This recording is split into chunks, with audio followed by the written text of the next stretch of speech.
The bitter winter of 1871 swept across the Texas frontier with merciless fury, trapping settlers in their homes and claiming the lives of those caught unprepared.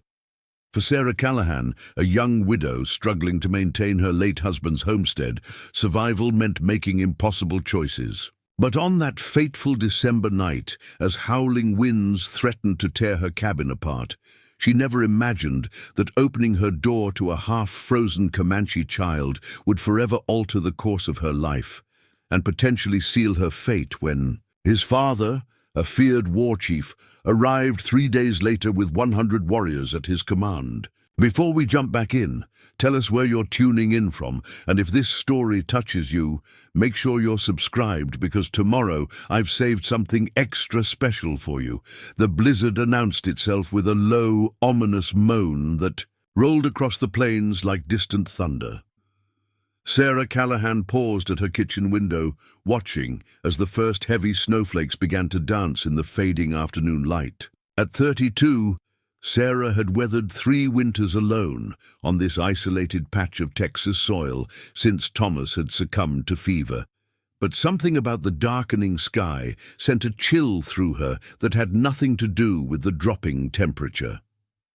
"Won't be able to check the western fence tomorrow," she murmured to herself, mentally cataloguing the chores that would have to wait. Her nearest neighbors, the Hendersons, lived 7 miles east, and in weather like this, she might as well be on the moon. Sarah secured the livestock in the small barn, double-checking the latches and laying extra hay for her 2 milk cows and the old mare that had been Thomas's pride. The wind had picked up considerably by the time she made it back to the cabin, nearly stealing her breath as she pushed through the door and quickly barred it behind her. The cabin was modest but sturdy. Thomas had been meticulous in its construction, sealing every crack against the prairie winds. A single main room served as kitchen and living area, with a small bedroom partitioned off in the back. The stone fireplace dominated the eastern wall, and Sarah busied herself building up the fire that would stand between her and the freezing. Night ahead, by sunset, the storm had transformed into a howling beast that clawed at the walls and screamed down the chimney. Sarah sat in Thomas's old rocking chair, mending a tear in her heavy wool skirt by the light of a single oil lamp. The familiar task kept her hands busy, while her mind wandered to springtime and the garden she would plant when the earth thawed. Seeds ordered from the Montgomery Ward catalogue lay in a wooden box on her shelf. Tomatoes, beans, and the sweet corn Thomas had always favored. The sudden pounding at her door nearly stopped Sarah's heart. She froze, needle suspended mid-stitch. No traveler would be out in such weather, and certainly not to her remote homestead.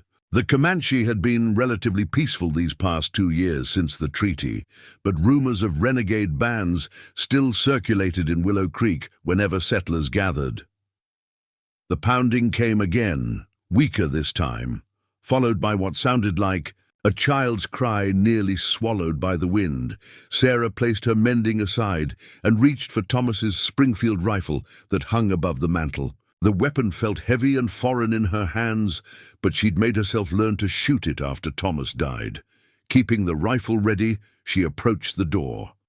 "Who's there?" she called, her voice steady despite the fear coursing through her.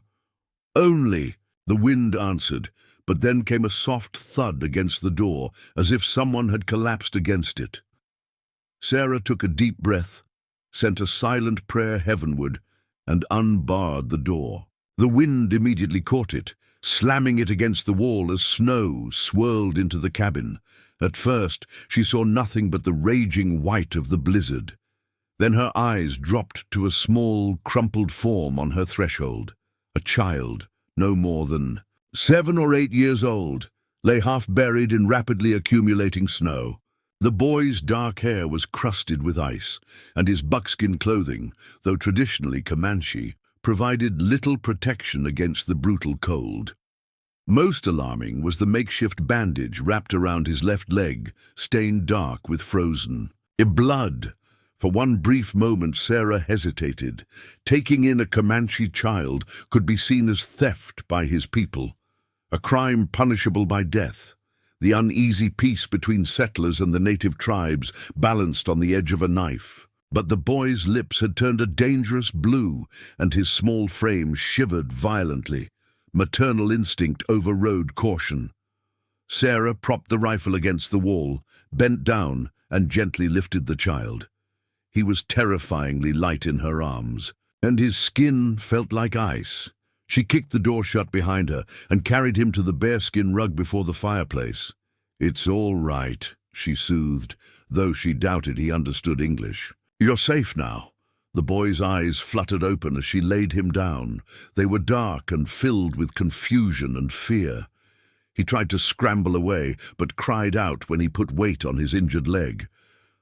"I won't hurt you," Sarah said, showing her empty hands. "I want to help." The child watched her warily as she slowly removed his frozen moccasins. His feet were dangerously pale with early frostbite. Sarah worked quickly, filling a basin with lukewarm water. Not hot, as she'd learned the painful way during her first frontier winter, when she'd plunged her own frozen hands into steaming water. She gently placed the boy's feet in the basin, noticing how he bit his lip to keep from crying out. "Brave little one, aren't you?" she murmured. As his extremities began to warm, Sarah carefully unwrapped the crude bandage on his leg.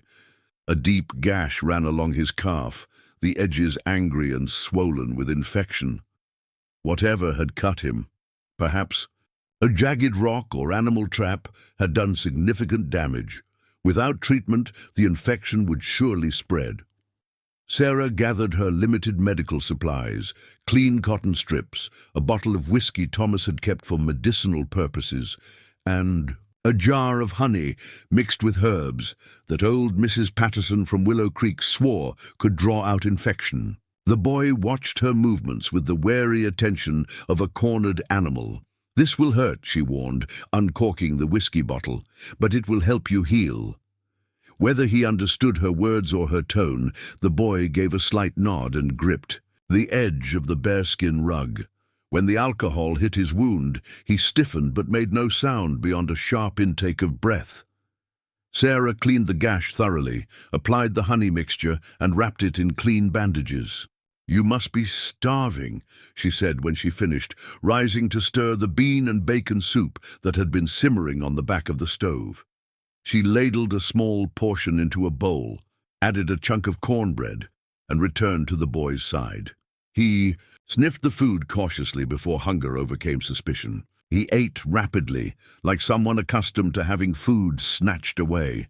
Sarah refilled his bowl twice before he finally slowed, his eyelids growing heavy as warmth and fullness replaced cold and hunger. "You need a place to sleep," Sarah said, rising to gather extra quilts. She made a soft pallet near the fire, far enough away to be safe, but close enough to benefit from the warmth. "What's your name?" she asked, though she expected no answer. The boy studied her face for a long moment before speaking softly. "Tani." Sarah smiled. "Tani, I'm Sarah." She placed a hand over her heart. "Sarah." The boy nodded slightly. "Sarah," he repeated, the name sounding different with his accent. "How did you get hurt, Tani? Where is your family?" Sarah asked, knowing he probably couldn't understand her questions. She pantomimed, looking around, then pointed to him and back to the door. "Tani's." Face clouded. He spoke a stream of Comanche words Sarah couldn't comprehend, but his gestures told a story she could follow. He made the shape of what looked like horses, then mimicked riders falling. He pointed to his leg, then made a walking motion with his fingers, followed by collapsing them into the blanket.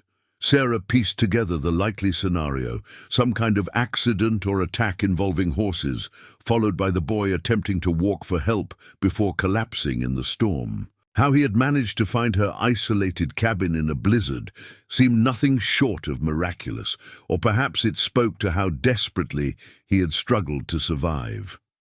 "Sleep now," she said gently, tucking the quilts around his small form. "You're safe here." As Tani drifted into exhausted slumber, Sarah remained by the fire, her mind racing with implications. If the boy had been separated from his people during a hunt or journey, they would be searching for him when the storm cleared. Comanche were known for their tracking skills and fierce devotion to their children.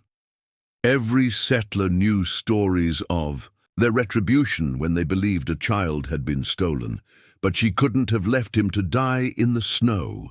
Thomas would have done the same, despite the risk.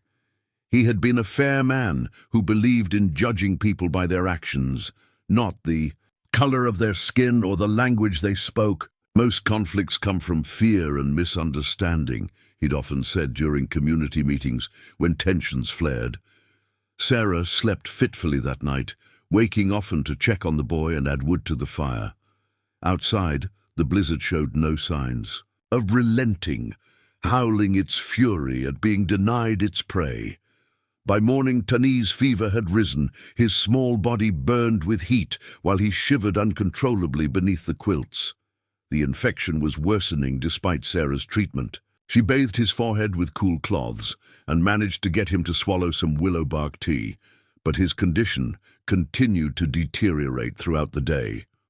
"Don't you dare die on me," she whispered fiercely as she changed his bandages. That evening, the wound looked worse, the skin around it red and hot to the touch. "I didn't pull you from that storm just to lose you to fever." On impulse, Sarah retrieved a small leather pouch from her trunk, her last resort for severe illnesses. Inside were dried mushrooms that an old Cherokee woman had given Thomas years ago in exchange for helping her son with a broken wagon wheel. "For the bad sickness," the woman had explained, "when nothing else works, just a little piece boiled in water." Sarah had been skeptical then, but she'd seen Thomas recover from a terrible fever after drinking the mushroom tea. She hesitated, unsure if the remedy was safe for a child, but Tani's labored breathing decided for her. She cut a small piece of the wrinkled fungus and set it to boil. The resulting liquid smelled earthy and bitter. She added honey to make it palatable and gently raised Tani's head. "Preparing and narrating this story took us a lot of time. So if you are enjoying it, subscribe to our channel. It means a lot to us. Now back to the story." "Drink this," she urged, bringing the cup to his cracked lips. "Please." The boy swallowed. Weakly, grimacing at the taste but too exhausted to resist, Sarah gave him small sips until the cup was empty, then resumed bathing his feverish skin with cool cloths. As midnight approached, she found herself speaking to him softly, sharing stories of her life before the frontier, of the green Pennsylvania hills where she'd grown up, of meeting Thomas at a harvest dance when she was just 17. He built this cabin with his own hands, she told the unconscious child, said we'd fill it with children someday. She swallowed hard against the sudden tightness in her throat. "That didn't happen for us. But Thomas would be pleased you're here. He always said this place was too quiet." The storm finally broke shortly before dawn on the third day. Sarah, who had barely slept, looked up in surprise when she realized the constant howling had ceased. The sudden silence felt almost unnatural after the continuous roar of wind. More importantly, Tani's fever had broken. His breathing had eased. And when Sarah checked his wound, the angry redness had receded. The boy opened his eyes and actually focused on her face, recognition replacing delirium. "You're getting better," Sarah said with a weary smile. Tani reached out hesitantly and touched her hand, the first voluntary contact he had initiated. "Sarah," he said, then added something in Comanche that she couldn't understand, but recognized as gratitude from his tone. Sarah helped him sit up and managed to get him to eat a small bowl of cornmeal mush, sweetened with the last of her precious sugar. His strength was returning, though he still couldn't put weight on his injured leg. After breakfast, Sarah opened the cabin door to assess the damage from the storm. The world outside had been transformed into a glistening white expanse. Drifts of snow stood higher than her waist in places, and the path to the barn had disappeared completely. The sky above was a clear, piercing blue, the sun reflecting blindingly off the snow. She had just begun to dig a path to check on the animals, when she noticed a dark smudge on the horizon to the north. At first, she thought it might be a cloud or a stand of trees visible now that the air was clear, but as she watched, the smudge moved and expanded, resolving into distinct shapes. Riders, many riders. Sarah's blood ran cold. She dropped the shovel and hurried back to the cabin. "Tani," she said urgently, lifting the boy from his pallet. She carried him to the window and pointed to the approaching riders. "Are these your people?" The boy's face lit up with recognition and relief. He nodded vigorously and said a word that sounded like "Apu, father." Sarah's heart pounded against her ribs. Riders approaching a solitary cabin after a blizzard could mean many things, but a large group of Comanche warriors coming for a wounded child presented both hope and danger. They might be grateful for her care of the boy, or they might believe she had somehow caused his injuries or tried to keep him. "We need to show them you're all right," she decided, setting Tani down on Thomas's chair by the window, where he could be clearly seen. She unbarred the door and stepped onto her porch, deliberately leaving the rifle inside. The riders approached steadily, their horses pushing through snow that reached their chests in places. As they drew closer, Sarah could make out details. About 100 warriors, their faces painted for war, many carrying lances or bows. At their head rode a tall man on a magnificent pinto stallion. His face bore the deep lines of one who commanded respect, and elaborate feathers adorned his long black hair. Unlike the others, his face was not painted for battle, though the tomahawk at his belt and the bow slung across his back spoke of his readiness for conflict. They halted about 50 yards from the cabin, a distance close enough for easy communication, but far enough to allow for quick retreat or attack. The leader raised his hand, and the warriors behind him grew still, their eyes fixed on Sarah with expressions ranging from curiosity to outright hostility. For a long moment, no one moved. Sarah forced herself to stand straight despite the fear, threatening to buckle her knees. She had made her choice when she took in the child, and now she would face the consequences with the same courage Thomas would have shown. The Comanche leader studied her intently before speaking in heavily accented but understandable English. "You have a child, my son." Sarah nodded. "Yes, he was hurt and caught in the storm. I found him at my door 3 nights ago." The leader's expression remained impassive. "Why would a white woman help a Comanche child?" "Because he is a child," Sarah answered simply, "and he would have died in the cold." The war chief's eyes narrowed slightly, searching her face for deception. Whatever he saw there caused him to dismount in one fluid motion. Several warriors tensed, hands moving to weapons, but he gestured for them to remain in place. "I am Stone. Bear," he said. "My son, Little Antelope, was lost when our hunting party was caught in the storm. His pony fell in deep snow. We searched until the storm forced us to shelter. When it cleared, we followed his trail here." "He was badly hurt," Sarah explained. "His leg was cut deep, and fever took him. I treated his wound and gave him medicine. He's better now, but still weak." Something flickered across Stone Bear's face, concern breaking through the stoic mask. "I would see my son." Sarah hesitated only briefly before stepping aside and gesturing toward the open door. "Of course." As Stone Bear approached the cabin, Sarah was acutely aware that she was inviting a Comanche war chief, a man whose people had been fighting settlers for generations, into her home. Yet she saw in his concerned stride the universal worry of a father for his child, a language that needed no translation. The moment Tani, Little Antelope, saw his father enter the cabin, he called out joyfully. Stone Bear crossed the room in 3 long strides and knelt before his son, examining him with careful hands, checking the bandaged leg and looking into the boy's eyes. Little Antelope spoke rapidly in Comanche, gesturing to Sarah repeatedly.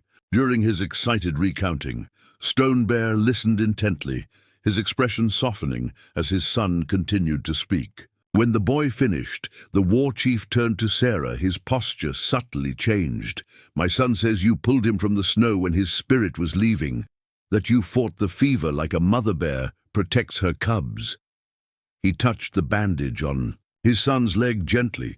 He says you gave him medicine that brought him back from the spirit path. Sarah shook her head modestly. I only did what anyone would do. Stone Bear's gaze was steady and penetrating. No, not anyone. Many would have closed their door or opened it with a rifle. Sarah thought of the Springfield she'd initially reached for and felt a flush of shame. I did take up my rifle at first, she admitted, but when I saw a child who needed help, I set it aside. The Comanche chief nodded, seeming to appreciate her honesty. My people have seen much cruelty from the whites, and yours have suffered at our hands as well. But my son says there is good medicine in your heart. He rose to his full height, towering in the small cabin. The storm has passed, but the snow is deep. My son cannot ride yet. Sarah understood the unspoken question. Little Antelope is welcome to stay until he can travel safely. And she hesitated, then continued with more confidence. You and your men are welcome to camp on my land until then. Stone Bear studied her for a long moment before inclining his head slightly. We will make camp by the creek where the trees break the wind. I will come each day to see my son. He turned to leave, but paused at the threshold. Without looking back, he said, 3 summers ago, a band of Comanche was attacked by Texas Rangers near the Red River. My wife and daughter were killed. Sarah's heart constricted at the pain evident in his voice. I vowed to kill every white person I found alone on Comanche hunting grounds, he continued. Many have died by my hand. He turned back toward her, his expression solemn but no longer threatening. But my son says you sang to him when the fever was highest, songs of your own mother. A pause. My wife used to sing to him also. Before Sarah could respond, Stone Bear stepped out onto the porch and gave a signal to the waiting warriors. Several dismounted and began to unpack supplies while others led the horses toward the creek that ran along the eastern edge of Sarah's property. The war chief mounted his pinto and looked down at Sarah. Tomorrow, we will bring meat for your pot and wood for your fire. The winter will be long. With that, he rejoined his men, leaving Sarah standing in the doorway, watching as the Comanche warriors, who had arrived prepared for battle, began to make camp on her land. Inside, Little Antelope called for her. When she turned, she found him smiling at her from Thomas's chair, his small hand extended toward her in a gesture of trust that bridged worlds of difference. Sarah took his hand, knowing that the blizzard had changed more than just the landscape. In saving this child, she may have found a way forward through her own winter of solitude, and perhaps helped forge an understanding between 2 peoples who had seen too much of war and too little of peace. The Comanche encampment transformed the landscape beyond Sarah's cabin. Where there had been only pristine snow and silence, now stood hide-covered lodges arranged in a semicircle along the creek. Smoke from cooking fires rose in thin columns against the winter sky, and the sounds of voices, horses, and daily life carried across the snow-blanketed fields. True to his word, Stone Bear arrived the next morning with 2 warriors who carried freshly dressed venison and armloads of firewood. Sarah accepted these gifts with gracious nods, understanding their significance extended beyond mere provisions. In frontier exchanges, such offerings represented the beginning of a tentative alliance. Little Antelope's recovery progressed steadily under Sarah's care. The angry infection in his leg gradually retreated, and his strength returned in small but noticeable increments. By the fourth day, he could sit up for hours, entertaining himself by whittling small animals from pine scraps with a knife Stone Bear had brought him.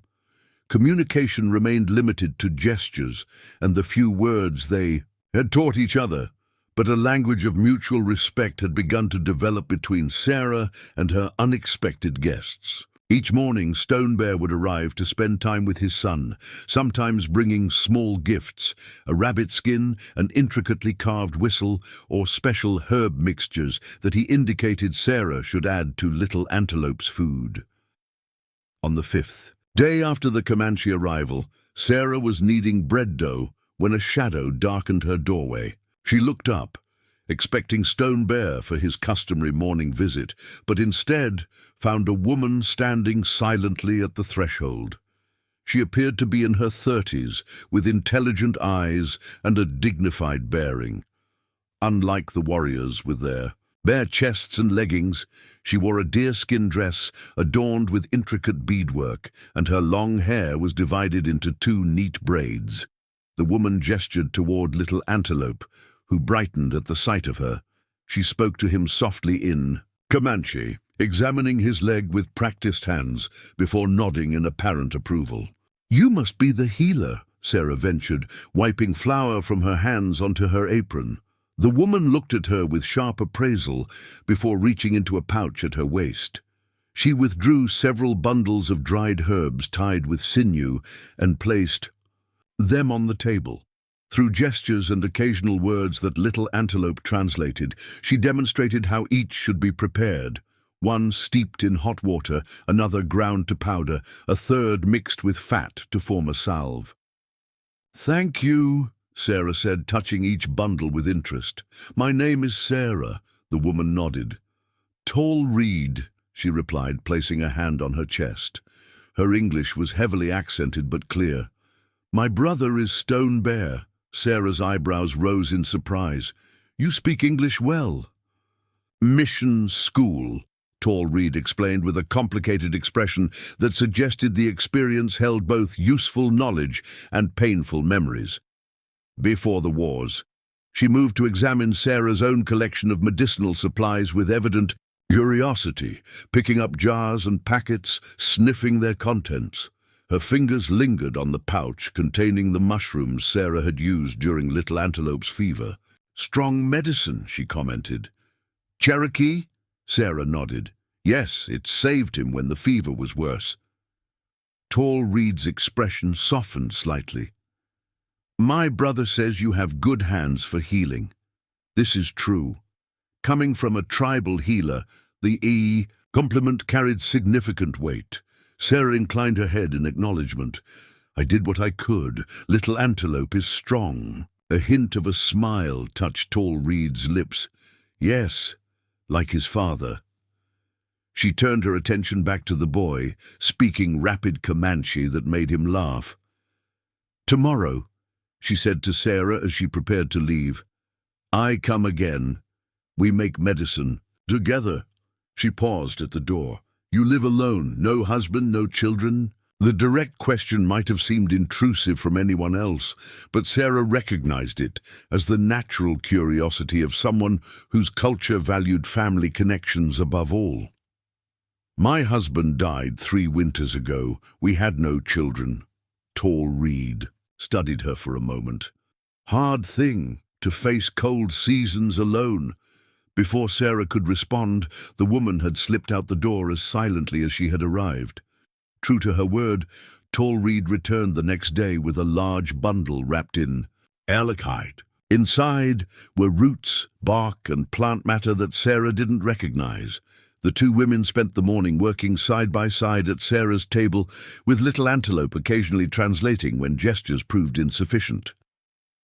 The boy watched with evident enjoyment as his aunt taught Sarah how to prepare a balm for burns, using beeswax and certain dried berries, while Sarah demonstrated her method for creating a tincture that eased chest congestion. Despite their different backgrounds, both women shared the practical knowledge of those who bore responsibility for their community's well-being. As days stretched into a week, an unexpected rhythm developed. Stone Bear would visit in the mornings, sometimes bringing other tribal elders who would sit in Sarah's cabin, smoking pipes and discussing matters that Sarah couldn't understand. In the afternoons, Tall Reed often came with other Comanche women who seemed initially wary, but gradually warmed to Sarah's genuine interest in their crafts and medicine. Little Antelope served as both patient and bridge between cultures, his natural childish curiosity allowing him to move between worlds with an ease the adults couldn't manage. He delighted in teaching Sarah Comanche words and learning English phrases in return, often dissolving into laughter at her pronunciation attempts. The uneasy peace between Sarah and her Comanche neighbors might have continued indefinitely if not for the arrival of unexpected visitors from Willow Creek. The morning dawned clear and cold, with a fresh dusting of snow that glittered like diamond dust in the strengthening February sun. Sarah had just finished checking Little Antelope's leg, which had healed enough that he could now put weight on it for short periods, when the boy suddenly tensed, his head turning toward the window. "Riders," he said in English, one of the many words he had mastered. Sarah moved to the window and felt her stomach tighten. 3 men on horseback were approaching from the east, the direction of Willow Creek. She recognized Jacob Henderson's tall form immediately, along with Sheriff Malcolm, Davis, and Will Thornton, whose ranch bordered Henderson's property. "Friends?" Little Antelope asked, noting her concerned expression. "Neighbors," Sarah replied, which wasn't quite the same thing.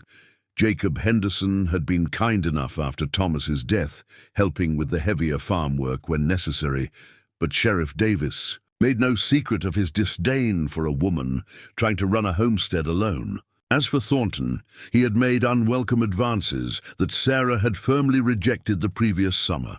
The Comanche encampment was visible from the approaching rider's vantage point, and Sarah watched as all 3 men reached for their rifles. Tension, evident even at a distance. Stone Bear and several warriors emerged from their lodges, equally alert to the newcomers. "Stay inside," Sarah instructed Little Antelope, moving quickly to don her coat and wrap a shawl around her shoulders. She stepped onto her porch just as the 3 men reined in their horses at the edge of her cleared yard, their expressions a mixture of confusion and alarm. "Sarah Callahan," Sheriff Davis called out, his rifle resting across his saddle. "Are you being held against your will?" "Of course not, Sheriff," Sarah replied calmly, though her heart hammered against her ribs. "Please lower your weapons. You're on my property, and these people are my guests." The 3 men exchanged disbelieving glances. Jacob Henderson spurred his horse forward a few steps. "Your guests?" he echoed. "Woman, have you lost your mind? There's 100 savages camped on your land." The casual slur sent a ripple of tension through the Comanche warriors who had moved to flank Stone Bear. The chief himself remained impassive, watching the exchange with calculating eyes. "Mr. Henderson," Sarah said firmly, "I appreciate your concern, but it's misplaced. Stone Bear's son was injured in the blizzard. I found him nearly frozen and nursed him back to health. They're here until the boy's well enough to travel." "Will," Thornton spat into the snow. "So you're harboring Injuns now? That husband of yours always was too soft on these red devils." Sarah's spine stiffened. "Thomas believed in treating all people with respect, Mr. Thornton, a value you might consider adopting." Sheriff Davis dismounted, his hand still resting on his rifle. "Sarah, you don't understand what you've done. There's been raids 30 miles south. 3 homesteads burned, a family killed. People in town are scared. And now I find a war party camped at your doorstep. These people have done nothing but show me kindness," Sarah countered. "They've shared food, brought firewood, buying your trust before they slit your throat." Thornton interrupted. "Everyone knows it's how they operate."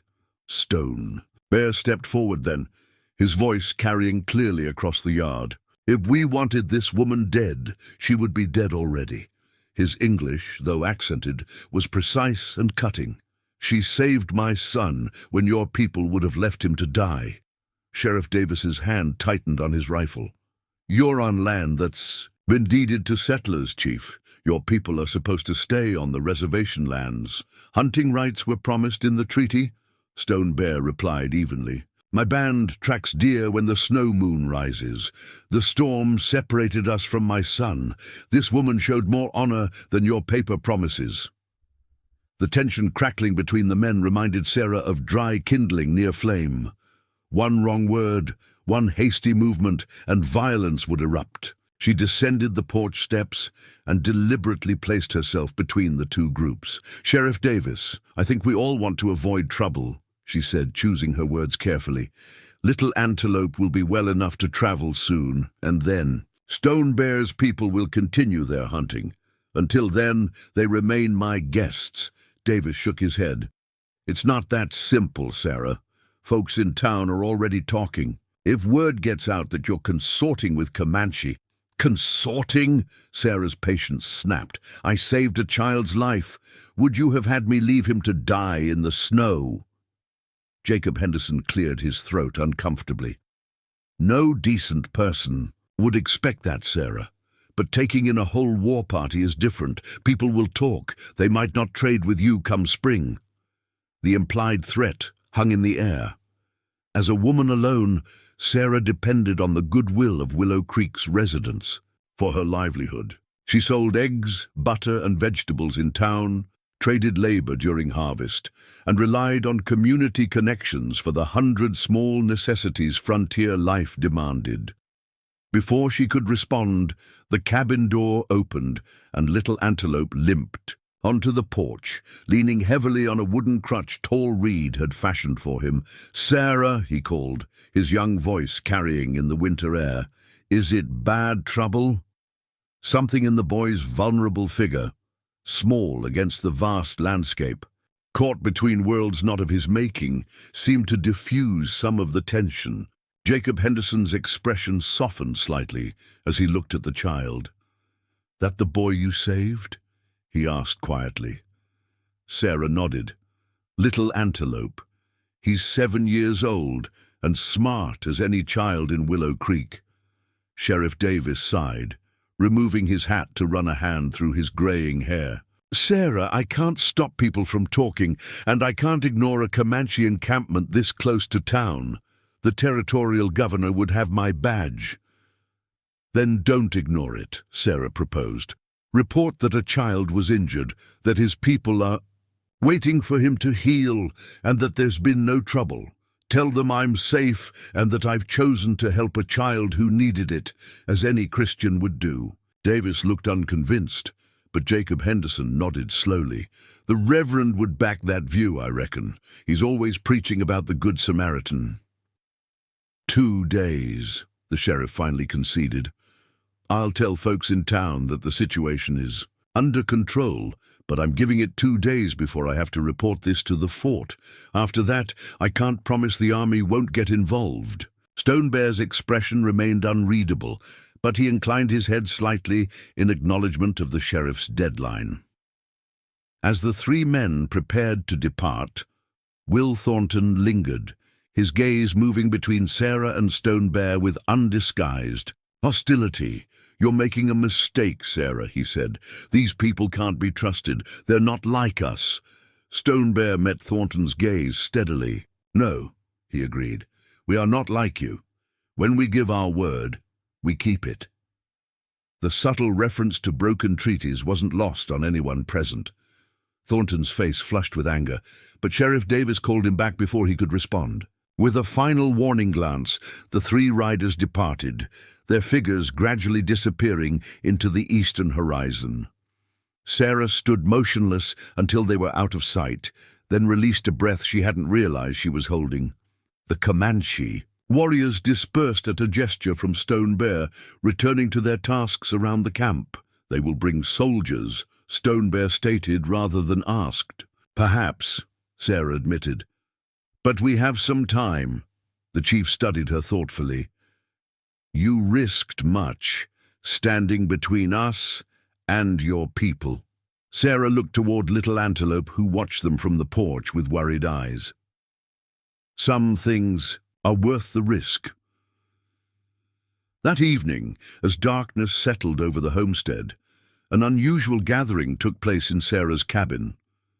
Stone Bear arrived with Tall Reed and 3 tribal elders, their faces solemn as they arranged themselves around her hearth. Little Antelope sat beside his father, his leg extended carefully before him.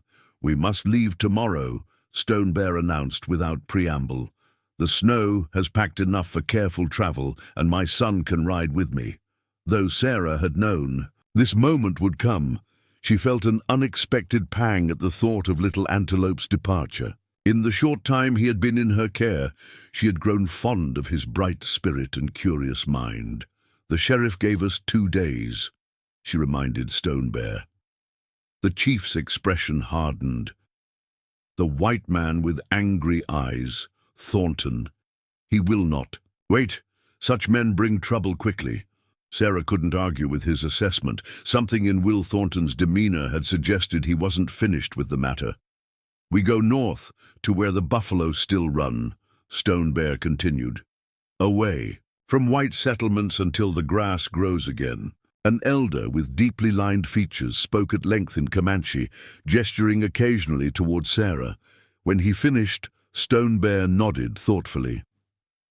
Flying Hawk says you have earned a place in our stories, the chief translated. A woman alone, who faced the snow spirit to save a Comanche child. He paused. Our people have learned to fear white settlers, as yours have learned to fear us. Perhaps this fear can sometimes be wrong. Tall Reed moved forward then, placing a small deerskin pouch on the table. Medicine, she explained, for when winter sickness comes. Sarah accepted the gift with a nod of gratitude. I will remember what you taught me. And we will remember your kindness, Stone Bear said. From around his neck he removed a pendant carved from what appeared to be elk antler. The intricate design depicted an eagle with outstretched wings, rendered with remarkable detail. This belonged to my father, and his father before him, Stone Bear explained. It carries protection. He placed it in Sarah's palm, closing her fingers around it. When you wear it, any Comanche who sees it will know you as a friend. The weight of the gift, its history and meaning, wasn't lost on Sarah. I will treasure it, she promised. Stone Bear nodded once, satisfied. We leave at first light. Tonight there will be a ceremony for my son's return to health. As if on cue, drums began to sound from the encampment, a deep, rhythmic pulse that seemed to vibrate through the frozen earth itself. Little Antelope's eyes brightened at the familiar sound. You will come? He asked Sarah, his English improving daily. Sarah hesitated, knowing that few white settlers had ever been invited to witness Comanche ceremonies. Yes, she decided, I would be honored. The night that followed remained etched in Sarah's memory, long after other events had faded. By the light of a massive bonfire, the Comanche celebrated Little Antelope's recovery with songs that rose and fell like wind across the prairie. Warriors performed dances that told stories of hunters and heroes, their shadows elongated against the snow. Women added their voices in harmonies that made Sarah's skin prickle with their beauty and strangeness. Little Antelope sat in a place of honor near the fire, occasionally translating elements of the ceremony for Sarah, who watched in fascination. As Stone Bear conducted rituals with smoke and prayer, though she understood few of the words, the universal language of gratitude and community needed no translation. During a moment of relative quiet, Little Antelope leaned toward Sarah. My father says when I am grown, I will remember this moon, he said with childish solemnity. When the woman with sun-colored hair taught me that courage has many faces. Sarah swallowed past the sudden tightness in her throat. And I will remember the boy who taught me that family can be found in unexpected places. Little Antelope grinned, the firelight catching the gap where he'd recently lost a tooth. Just another child on the cusp of growing, caught in the complex web of history and human connection. As the ceremony concluded, Stone Bear approached Sarah once more. "We leave before the sun rises," he reminded her. "It is better if you do not come out to say farewell. The sheriff and his men may be watching." Sarah nodded in understanding. "Then this is goodbye." Stone Bear considered her words. "The Comanche do not say goodbye," he replied. "We say until we meet again on the trail. The circle always continues." "Until we meet again, then," Sarah amended. The chief's weathered face softened momentarily. "My son will not forget you, Sarah Callahan." "Nor will I." True to Stone Bear's word, the Comanche had vanished by dawn, leaving only trampled snow and cold fire pits as evidence of their presence. Sarah stood on her porch, watching as the rising sun painted the eastern sky in shades of pink and gold. Around her neck hung the eagle pendant, its weight unfamiliar but somehow comforting against her skin. The landscape appeared unchanged, yet for Sarah, everything had shifted. In saving one child from the storm, she had glimpsed a possibility that few from either world had seen, a moment of understanding across the chasm of conflict and mistrust. She touched the pendant lightly, wondering what the coming seasons would bring. The winter would eventually release its grip, and with spring would come new challenges. There would be talk in Willow Creek, perhaps rejection from those who couldn't understand her choices, but there would also be a garden to plant, animals to tend, and a life to continue building on this land that had witnessed an unexpected peace. For now, that was enough. Tomorrow would find its own path, just as Little Antelope and his people had found theirs, following ancient trails beneath the endless Texas sky. Spring arrived on the Texas frontier with a suddenness that always caught Sarah by surprise. One morning she woke to find green shoots pushing through the snow-patched earth and buds swelling on the oak trees that bordered her property. The transformation seemed to happen overnight, though she knew nature had been quietly working beneath the frozen ground for weeks. As Sarah tilled her garden plot, turning rich black soil to prepare for planting, her thoughts drifted to Little Antelope and his people. 2 months had passed since their departure, and with each passing day, the events of that extraordinary week felt increasingly dreamlike. Were it not for the eagle pendant that hung around her neck and the deerskin pouch of Tall Reed's medicines on her shelf, Sarah might have convinced herself she had imagined the entire episode. Willow Creek had reacted to the Comanche encampment, exactly as Sheriff Davis predicted. When Sarah rode into town for supplies in early March, conversations halted as she entered the general store. Martha Wilson, who had always been friendly, barely met her eyes while measuring out sugar. Outside the smithy, a group of men fell silent as she passed, resuming their discussion in hushed tones once she was beyond earshot. Only Reverend Abernathy treated her with unchanged warmth, stopping to inquire about her spring planting and offering her a place in the church quilting circle. Sarah suspected his kindness was partially motivated by hope for her conversion. She hadn't attended services since Thomas's death, but she appreciated the gesture nonetheless. "The good book tells us to love our enemies," he reminded her as they stood outside the post office. "Though I expect you don't see those people as enemies anymore." "I never did, Reverend," Sarah replied honestly.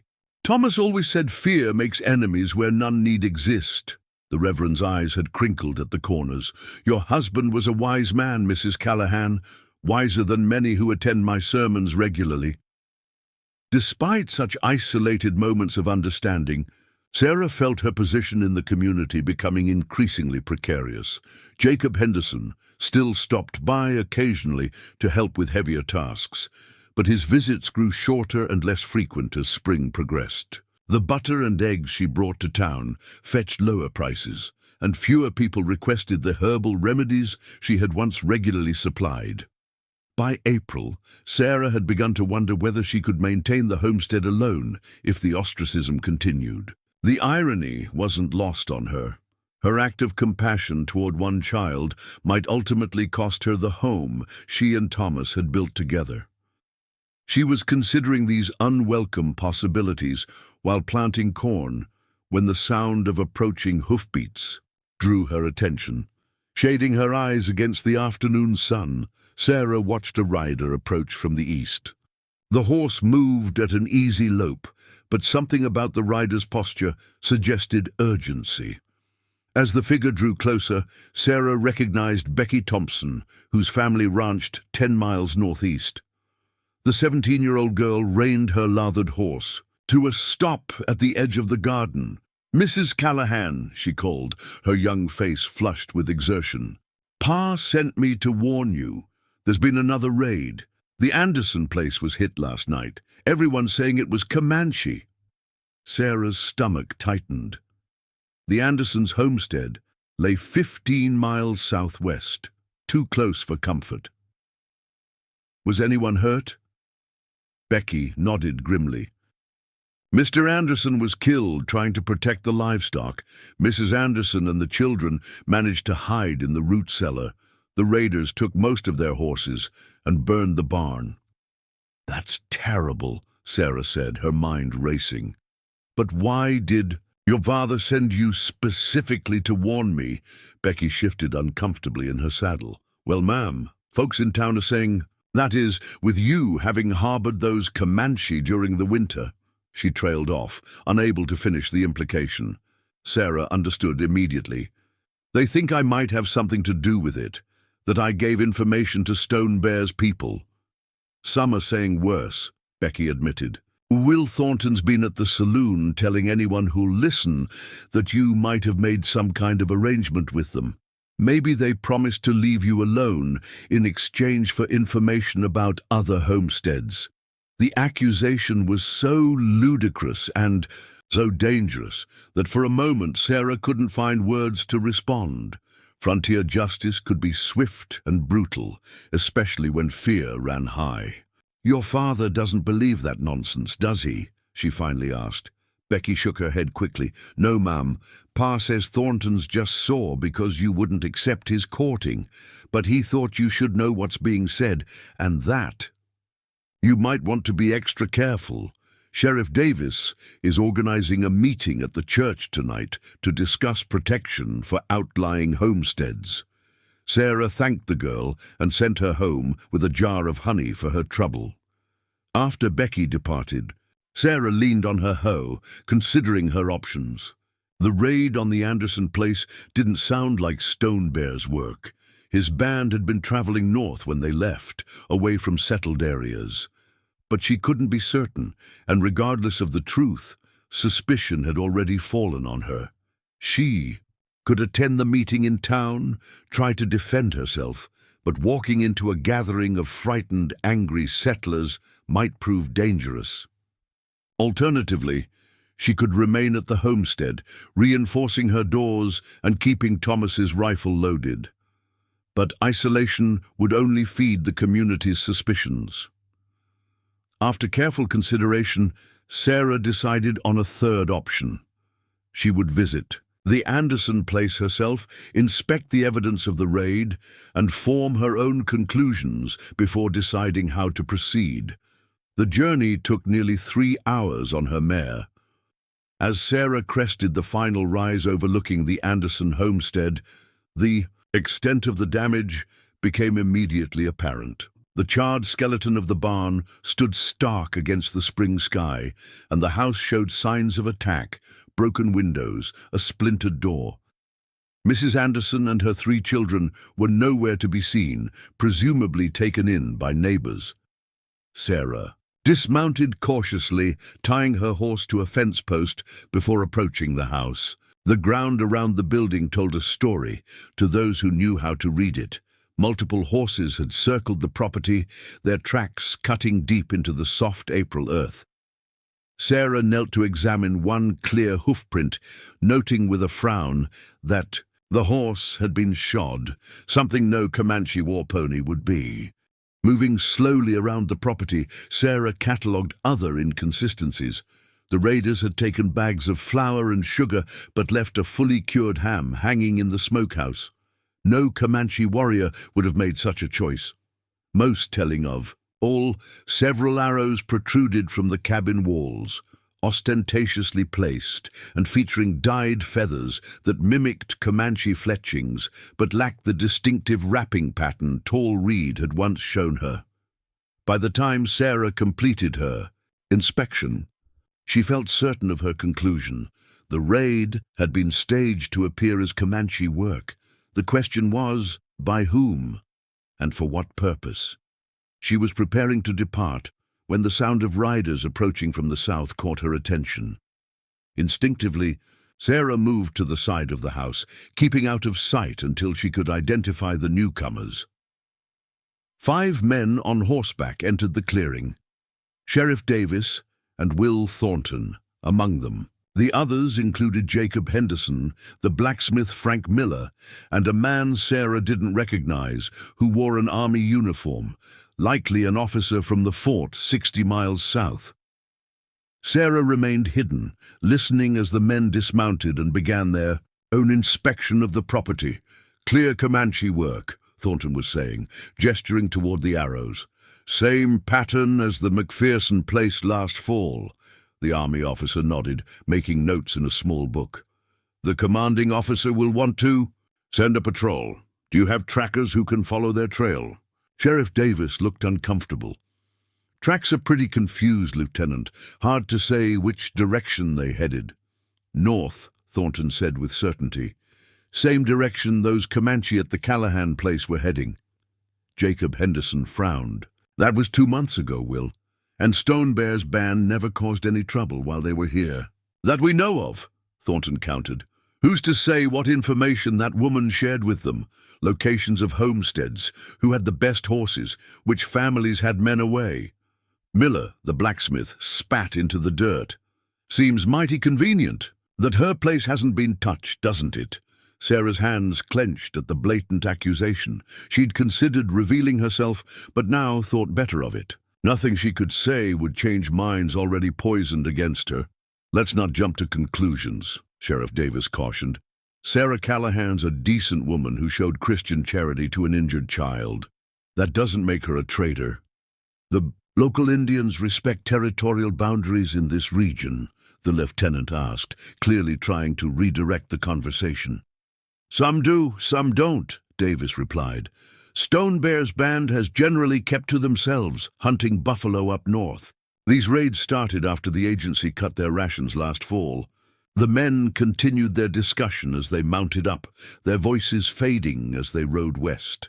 Sarah remained hidden until they were out of sight, her mind working furiously. The staged raid, Thornton's eagerness to blame both the Comanche and herself, the convenient timing, it painted a troubling picture. By the time Sarah returned to her homestead, dusk was settling across the land. She tended to her animals and secured the cabin with extra care, placing Thomas's rifle within easy reach of her bed. Sleep came fitfully, interrupted by every creak of timber and whisper of wind. Dawn brought no relief from her concerns. After completing her morning chores, Sarah sat at her small writing desk and composed a careful letter to the territorial governor, detailing her observations at the Anderson place and her suspicions about the raid being falsely attributed to Comanche. She sealed it with wax and set it aside for mailing, though she harbored few illusions about its likely impact. A woman's testimony, especially one already viewed with suspicion, would carry little weight against the word of established male settlers. As morning stretched toward noon, Sarah was startled by the sound of a wagon approaching. Moving to the window, she was surprised to see Reverend Abernathy's buggy coming up the lane, the Reverend himself handling the reins with characteristic care. Sarah stepped onto her porch as he brought the vehicle to a halt. "Reverend," she greeted him. "This is unexpected." The elderly man's face was grave as he climbed down with the aid of a walking stick. "I thought you should hear this from a friend rather than a stranger, Mrs. Callahan. There was indeed a meeting at the church last night. It didn't go well." Sarah's heart sank. "They've decided I'm in league with the raiders." "Thornton was particularly vocal," the Reverend confirmed. "He brought that army lieutenant who's eager to make a name for himself in the territory. Between them, they've whipped up considerable sentiment against you." He paused, clearly uncomfortable, with his next words. "There's talk of bringing you to town for questioning. Some are suggesting your property should be seized as a penalty for treasonous activity, they're calling it." "That's absurd," Sarah breathed. "I've done nothing wrong." "You and I know that," Reverend Abernathy agreed. "But fear makes for poor judgment, and these recent raids have everyone frightened. The lieutenant speaks of pacification operations against all Comanche bands in the region." He shook his head sadly. "I've seen this before, during the Troubles. In '58, it doesn't end well for anyone." "What should I do?" Sarah asked, the reality of her situation becoming increasingly clear. The Reverend sighed heavily. "If I thought there was a fair hearing to be had, I'd advise you to face these accusations directly. But with tempers running high," he trailed off. "Perhaps a visit to your sister in Austin might be timely, just until cooler heads prevail." Sarah thought of Emily's crowded household. Her brother-in-law's barely concealed disapproval of her. Unnatural independence. Running away would mean abandoning everything she and Thomas had built, and it would be seen as an admission of guilt. "I can't leave," she decided. "This is my home. Thomas is buried here." Reverend Abernathy nodded, unsurprised. "Then I'll stay with you, at least for today. My presence might discourage any impulsive actions." Sarah was touched by the old man's courage, knowing that aligning himself with her could damage his standing in the community.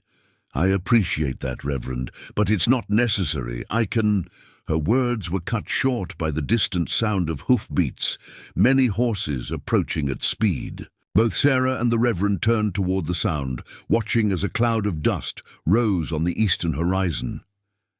"That's not from town," Sarah observed, a chill running through her. Town lay to the southeast, but these riders came directly from the east. "No," the Reverend agreed grimly. "That would be the army patrol. The lieutenant mentioned they'd be securing outlying homesteads today."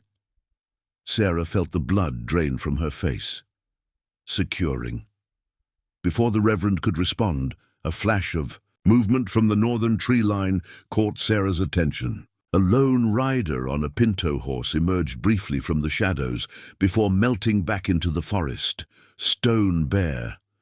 The Comanche chief appeared again at the edge of the clearing, just long enough to ensure she had seen him. He raised his hand in the familiar signal Sarah had observed during his people's stay, a gesture calling for his warriors to assemble.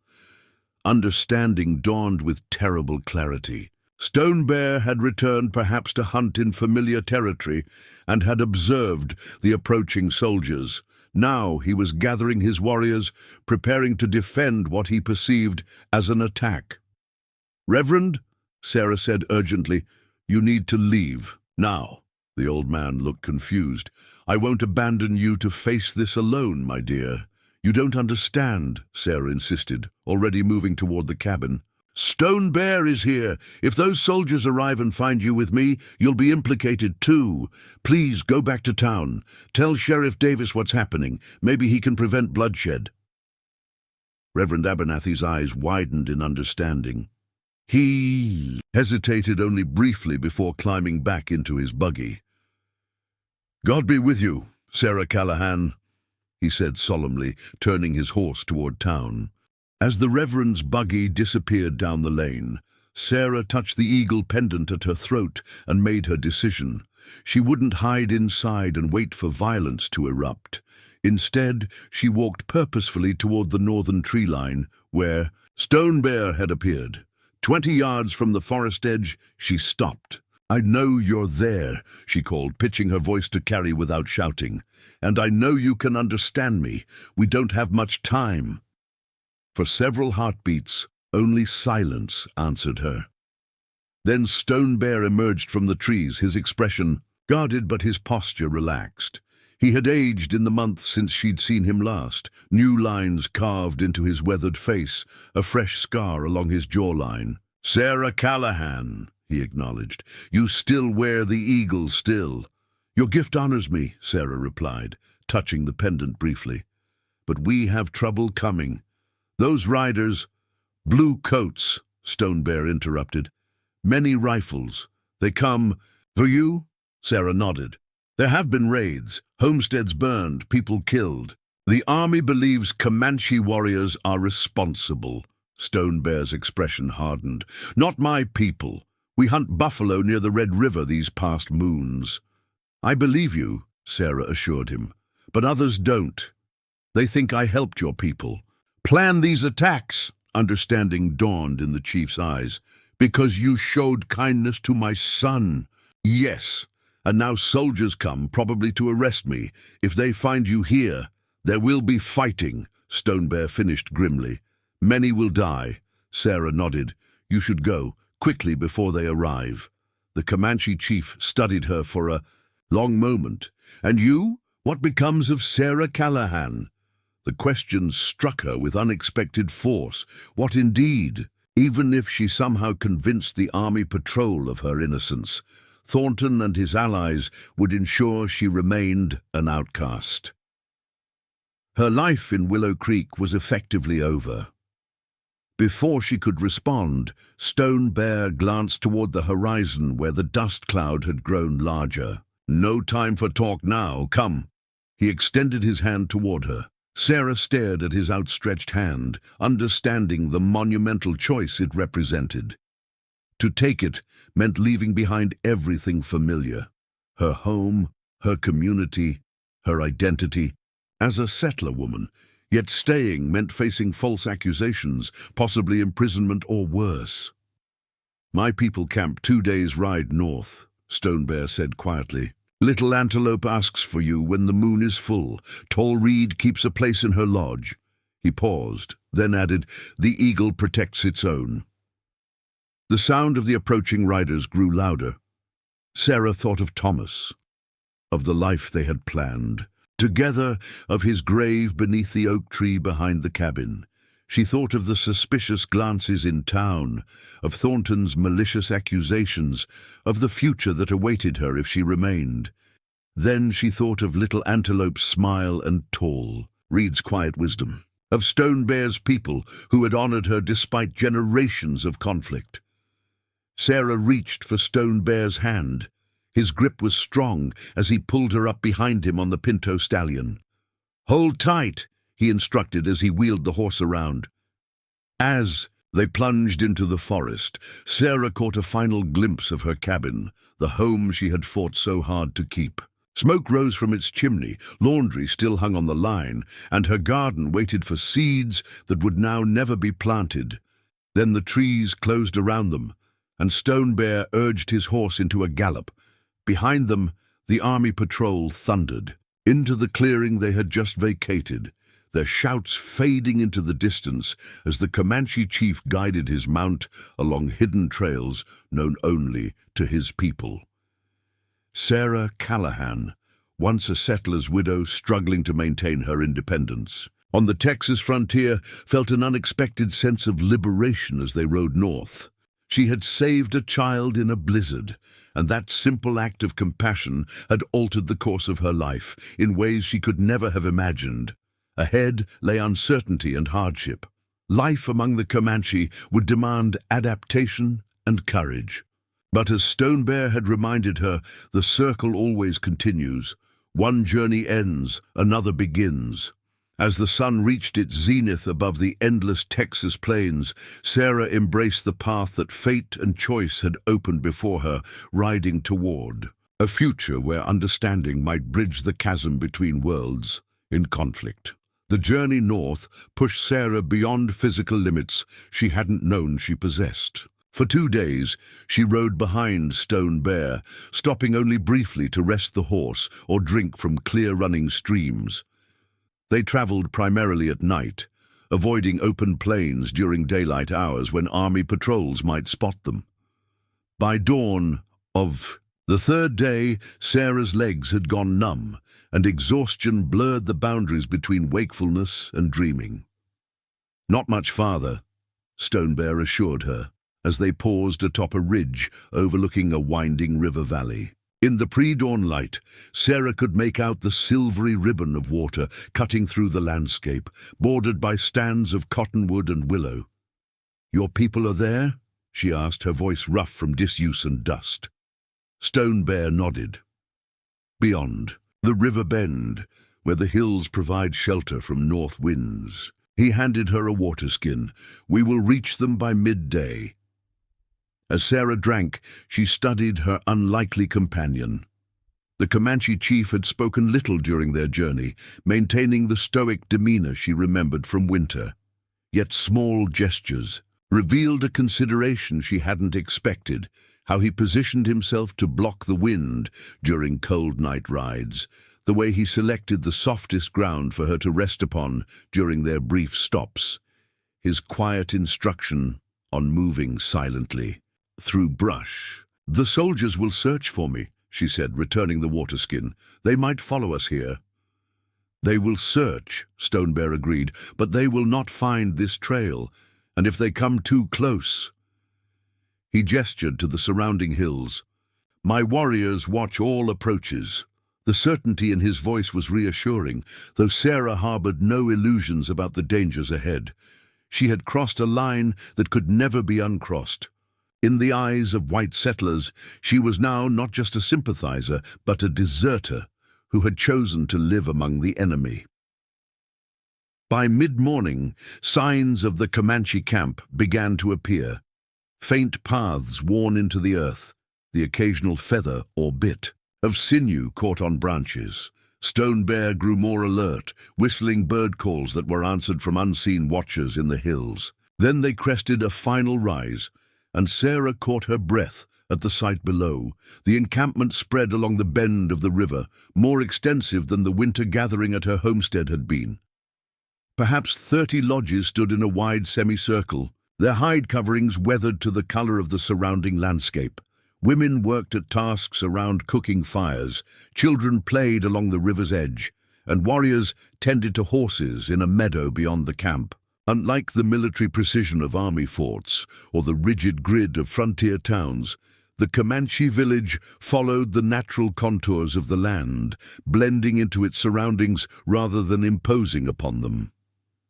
Stone Bear halted at the edge of the camp, raising his hand in greeting. Activity paused momentarily as people turned to observe their chief's return and the unexpected passenger he brought with him. Sarah felt the weight of curious stares as murmurs spread through the gathering crowd. Before Stone Bear could lead them forward, a small figure broke from the group and raced toward them, limping slightly but moving with determined speed. "Sarah!" Little Antelope called, his face transformed by joy as he recognized her. The sight of the boy, healthy, strong, and clearly thriving, brought unexpected tears to Sarah's eyes. "Little Antelope," she replied, sliding carefully from the horse. The child crashed into her with the unrestrained enthusiasm of youth, wrapping his arms around her waist and looking up with a wide grin. "You came? I told them you would come someday." Sarah knelt to his level, noting how he had grown in the months since she'd last seen him. The frightened, feverish child from the blizzard had been replaced by a vibrant boy whose eyes shone with confidence and health. "Your leg has healed well," she observed, nodding toward the limb that had once been so dangerously infected. Little Antelope nodded proudly. "Tall Reed says I am the fastest runner again." He lowered his voice conspiratorially. "I tell everyone it is because of your strong medicine." A shadow fell across them as Tall Reed herself approached, her expression guarded but not unwelcoming. "The boy speaks of you often," she said by way of greeting. "Now you are here." The statement carried a question Sarah wasn't certain how to answer. How could she explain the complex circumstances that had led her from settled widow to fugitive among the Comanche? Stone Bear dismounted and spoke rapidly in their language, his gestures suggesting he was recounting the events at the homestead. Tall Reed's expression darkened as she listened, her eyes flicking occasionally to Sarah with increasing concern. When Stone Bear finished, Tall Reed addressed Sarah directly. "The Bluecoats hunt you now, as they hunt us." "Yes," Sarah acknowledged. "I'm afraid I've brought trouble to your people." Unexpected compassion flickered in the healer's eyes. "Trouble finds all who seek peace between worlds." She gestured toward her lodge. "Come, you need rest and food." As Sarah followed Tall Reed through the camp, she felt the stares of the community tracking her progress. Some gazes held curiosity, others suspicion, and a few, particularly among the older women, open hostility. She couldn't blame them. Her presence represented a risk to their safety, and generations of violent history couldn't be erased by one act of kindness toward a chief's son. Tall Reed's lodge proved larger and more comfortable than Sarah had expected. Thick buffalo robes covered the ground, and a small fire pit in the center had been banked to provide warmth without smoke. Various herbs and medicines hung from the lodge poles, filling the space with aromatic scents that reminded Sarah of her own collection back at the homestead. "Sit," Tall Reed instructed, indicating a pile of soft furs. "You are safe here." The simple statement unleashed the tension Sarah had been carrying since fleeing her cabin. Exhaustion crashed over her in waves, and she sank gratefully onto the offered seat. Little Antelope settled beside her, watching her face with undisguised curiosity. "Why do you look sad?" he asked with a child's directness. "Are you not happy to see us?" Sarah summoned a smile for his benefit. "I'm very happy to see you, but I'm also thinking about my home. I had to leave it quickly without saying goodbye." The boy considered this solemnly. "Like when I was lost in the snow?" "Something like that," Sarah agreed, touched by his attempt to understand. Tall Reed returned with a wooden bowl containing a rich stew of meat and wild onions. "Eat," she commanded, "then sleep. Questions can wait for tomorrow." Sarah didn't argue, accepting the food with gratitude. As she ate, Little Antelope chattered about life in the camp, how he had become friends with the chief's nephew, how he was learning to shoot a small bow, how Tall Reed was teaching him to identify healing plants. The familiar sound of childish enthusiasm provided an unexpected comfort, a bridge between her old life and whatever uncertain future awaited. When the meal was finished, Tall Reed showed Sarah to a sleeping pallet at the far side of the lodge. "Rest now," she said. "The council will meet tonight to discuss your presence. Stone Bear will speak for you." Sleep claimed Sarah almost instantly, her body surrendering to days of accumulated exhaustion. When she awoke, golden evening light filtered through the lodge covering, and the camp outside had grown quiet. She sat up slowly, her muscles protesting every movement after the long ride. "You slept through the day," Tall Reed observed, from where she sat grinding herbs with a stone mortar. "The boy wanted to wake you, but I sent him to help with the horses." Sarah pushed her tangled hair back from her face, suddenly conscious of her disheveled appearance and the grime of travel that clung to her skin and clothing. "Is there somewhere I might wash?" Tall Reed nodded, setting aside her work. "Come, the women's bathing place is downstream." Following the healer through the quiet camp, Sarah became aware of how dramatically her circumstances had changed in just 3 days. The familiar routines of her homestead, feeding chickens, churning butter, mending fences, felt as distant as her childhood in Pennsylvania. Here, she would need to learn new ways, new skills, new rhythms of daily life. The bathing area proved to be a sheltered bend in the river, screened by willows and reeds. Several Comanche women were already there, some washing children, while others laundered garments by beating them against smooth river stones. Conversation stopped abruptly when Sarah appeared, and the women exchanged meaningful glances. Tall Reed spoke sharply in Comanche, her tone brooking no argument. Reluctantly, the women resumed their activities, though they kept careful distance from Sarah as Tall Reed led her to a private spot upstream. "They fear what they do not understand," the healer explained, handing Sarah a cake of soap made from animal fat and wood ash. "As your people fear us, will they accept me here?" Sarah asked, voicing the concern that had lingered since their arrival. Tall Reed considered the question carefully. "Some will, some will not. Time will show them your heart, as it showed you ours." She pointed to a pile of clothing folded neatly on a flat stone. "Clean garments. I will return when the sun touches the tall cottonwood." Left alone, Sarah gratefully stripped away her travel-stained clothing and waded into the river. The water ran cool and clear around her body, soothing aches and washing away days of dust and worry. As she scrubbed her skin and hair with the rough soap, Sarah allowed herself to fully acknowledge the magnitude of what had occurred. In abandoning her homestead, she had left behind not just possessions and property, but her entire identity as a settler woman. What would Thomas think of her choice? The question arose unbidden as she rinsed her hair in the flowing current. Her late husband had been unusually progressive in his views of native peoples, often arguing for fair treatment and honest negotiation rather than the displacement policies favored by territorial authorities. Yet even he might have been shocked by her decision to flee with Stone Bear. "You always said understanding comes from sharing bread and stories," she murmured to his memory as she waded back to shore. "Perhaps this is the path to that understanding." The clothing Tall Reed had provided consisted of a simple buckskin dress, adorned with subtle beadwork around the neck and hem, soft leather leggings, and moccasins that fit surprisingly well.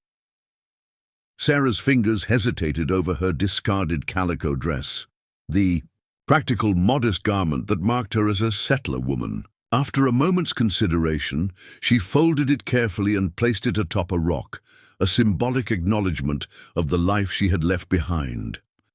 When Tall Reed returned, she paused at the sight of Sarah in Comanche clothing.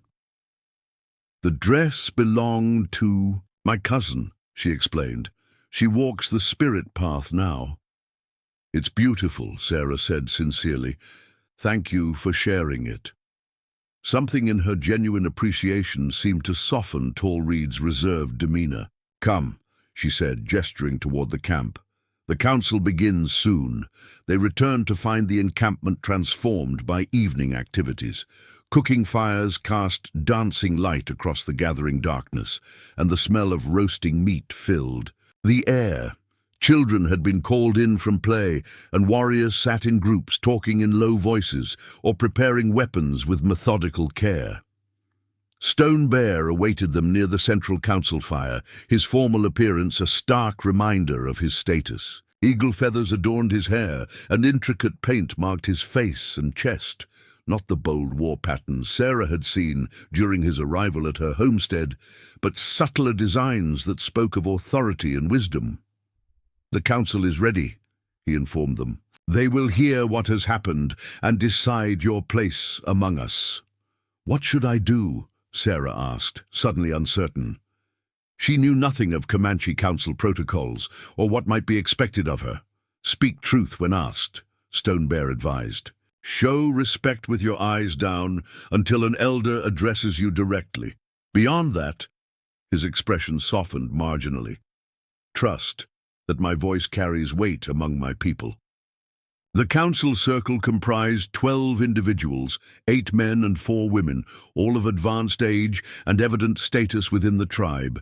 They sat in a half-circle around the fire, their faces solemn in the flickering light. Stone Bear took his place at the center, gesturing for Sarah to sit slightly behind him to his right. Tall Reed joined the circle among the female elders, her eyes briefly meeting Sarah's with silent encouragement. For nearly an hour, Stone Bear spoke to the council, his deep voice rising and falling in the complex patterns of Comanche oratory. Though Sarah couldn't understand the words, she recognized when he described finding little antelope at her cabin, the blizzard, and the confrontation with the soldiers.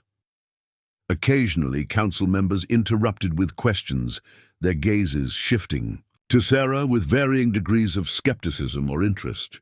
Finally, an elderly man with deeply lined features and a single eagle feather in his white hair addressed Sarah directly in halting English. "Woman who saved Chief's son, why you leave your people to come here?" Sarah chose her words carefully, conscious of cultural differences in communication. "My people turned against me because I helped Little Antelope and welcomed his father. They believed I had betrayed them." She touched the eagle pendant at her throat. "When soldiers came to take me away, Stone Bear offered protection. I chose to accept." The old man nodded slowly. "You understand. Living among Comanche is not easy for white woman. No returning to your people." "I understand," Sarah affirmed, meeting his gaze steadily. "I made my choice, knowing what it meant." A woman, elder, spoke next, her words translated by Tall Reed. "She asks what skills you bring to our people. How will you contribute to camp life?" The practical question caught Sarah momentarily off guard, but she recognized its importance. In a nomadic society where survival demanded contribution from all members, this was no small consideration. "I know healing plants and medicines," she replied. "I can preserve food for winter months, sew clothing and tend to livestock. I learn quickly and am not afraid of hard work." This answer generated approving murmurs from several council members, particularly the women. The interrogation continued, questions probing Sarah's knowledge of Comanche enemies, her willingness to learn their language and customs, her understanding of the dangers her presence might bring. Throughout the questioning, Sarah maintained the honesty Stone Bear had advised. She acknowledged her limitations and expressed willingness to adapt, while quietly asserting her own strengths and principles. As the council's inquiries gradually slowed, she felt a growing sense that her fate balanced on a knife's edge of cultural judgment. Finally, the council members conferred among themselves in low voices, while Sarah waited in tense silence. Stone Bear's expression revealed nothing of his thoughts, but his steady presence beside her provided an anchor in this unfamiliar proceeding. The elderly man who had first addressed her eventually spoke again, his words directed to Stone Bear, but clearly meant for Sarah to hear. "Council says the woman may stay until the next moon. She will live in Tall Reed's lodge and learn our ways. If she proves herself worthy, Council will consider making her Comanche." He fixed Sarah with a penetrating stare. "But if she brings a danger or cannot live as people, she must go." Stone Bear inclined his head in acknowledgement of the decision. "It is fair," he responded in English. "I will be responsible for her actions." With that, the council dispersed, elders returning to their lodges, while younger members of the tribe, who had gathered at a respectful distance, broke into animated discussion about the unusual proceedings. "What happens now?" Sarah asked Stone Bear as they walked away from the council fire. "Now you begin your new life," he replied simply. "Tall Reed will teach you women's ways. Little Antelope will help you learn our language." He paused, studying her face in the moonlight. "It will not be easy, Sarah Callahan. Some will resist your presence. Others will test your strength and commitment." "I didn't expect an easy path," Sarah admitted. "Only a chance to live according to my conscience." Stone Bear nodded, seeming satisfied with her response. "One moon passes quickly. Use this time well." The following weeks unfolded, in a blur of new experiences and challenges. Each day began before dawn, with Tall Reed's patient but firm instruction in essential tasks: gathering firewood, preparing food according to Comanche customs, learning the proper ways to set up and take down a lodge in preparation for the seasonal migration that would soon come. Little Antelope appointed himself Sarah's personal language instructor, his enthusiasm outweighing his teaching skills as he bombarded her with Comanche words and phrases from morning until night. His delight when she mastered a new term was reward enough for the mental exhaustion of immersing herself in an entirely unfamiliar tongue. "You speak like a baby bird," he would tease when she stumbled over difficult pronunciations. But soon, "You will sing like the meadowlark." Not everyone in the camp shared the boy's accepting attitude. Several warriors pointedly turned away when Sarah approached, and a group of younger women made a habit of laughing behind their hands when she struggled with unfamiliar tasks. Most painful were the mothers who pulled their children close when she passed, as though her presence might somehow contaminate their offspring. "Do not show them your hurt," Tall Reed advised, when she noticed Sarah's dejection after a particularly difficult encounter. Comanche respect strength above all. Weakness invites contempt. Gradually, through persistence and willingness to learn, Sarah began to find her place in the community's rhythm. Her knowledge of medicinal plants complemented Tall Reed's expertise, and soon women began to seek her assistance with certain ailments. Her skill with a needle earned reluctant admiration when she repaired a cherished ceremonial robe for an elder's granddaughter. Small triumphs accumulated the day she successfully tanned her first hide without assistance, the morning she woke before Tall Reed to have the fire already burning. The afternoon, a group of children invited her to join their game without Little Antelope's prompting.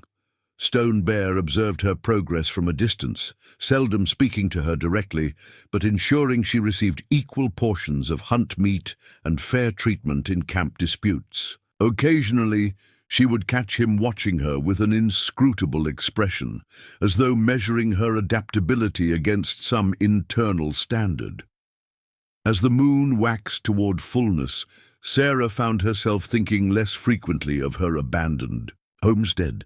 The structured routines of settler life, Sunday services, market days, carefully delineated property lines, seemed increasingly artificial compared to the Comanche's intuitive relationship with the natural world. Here, time followed the rhythms of sun and moon.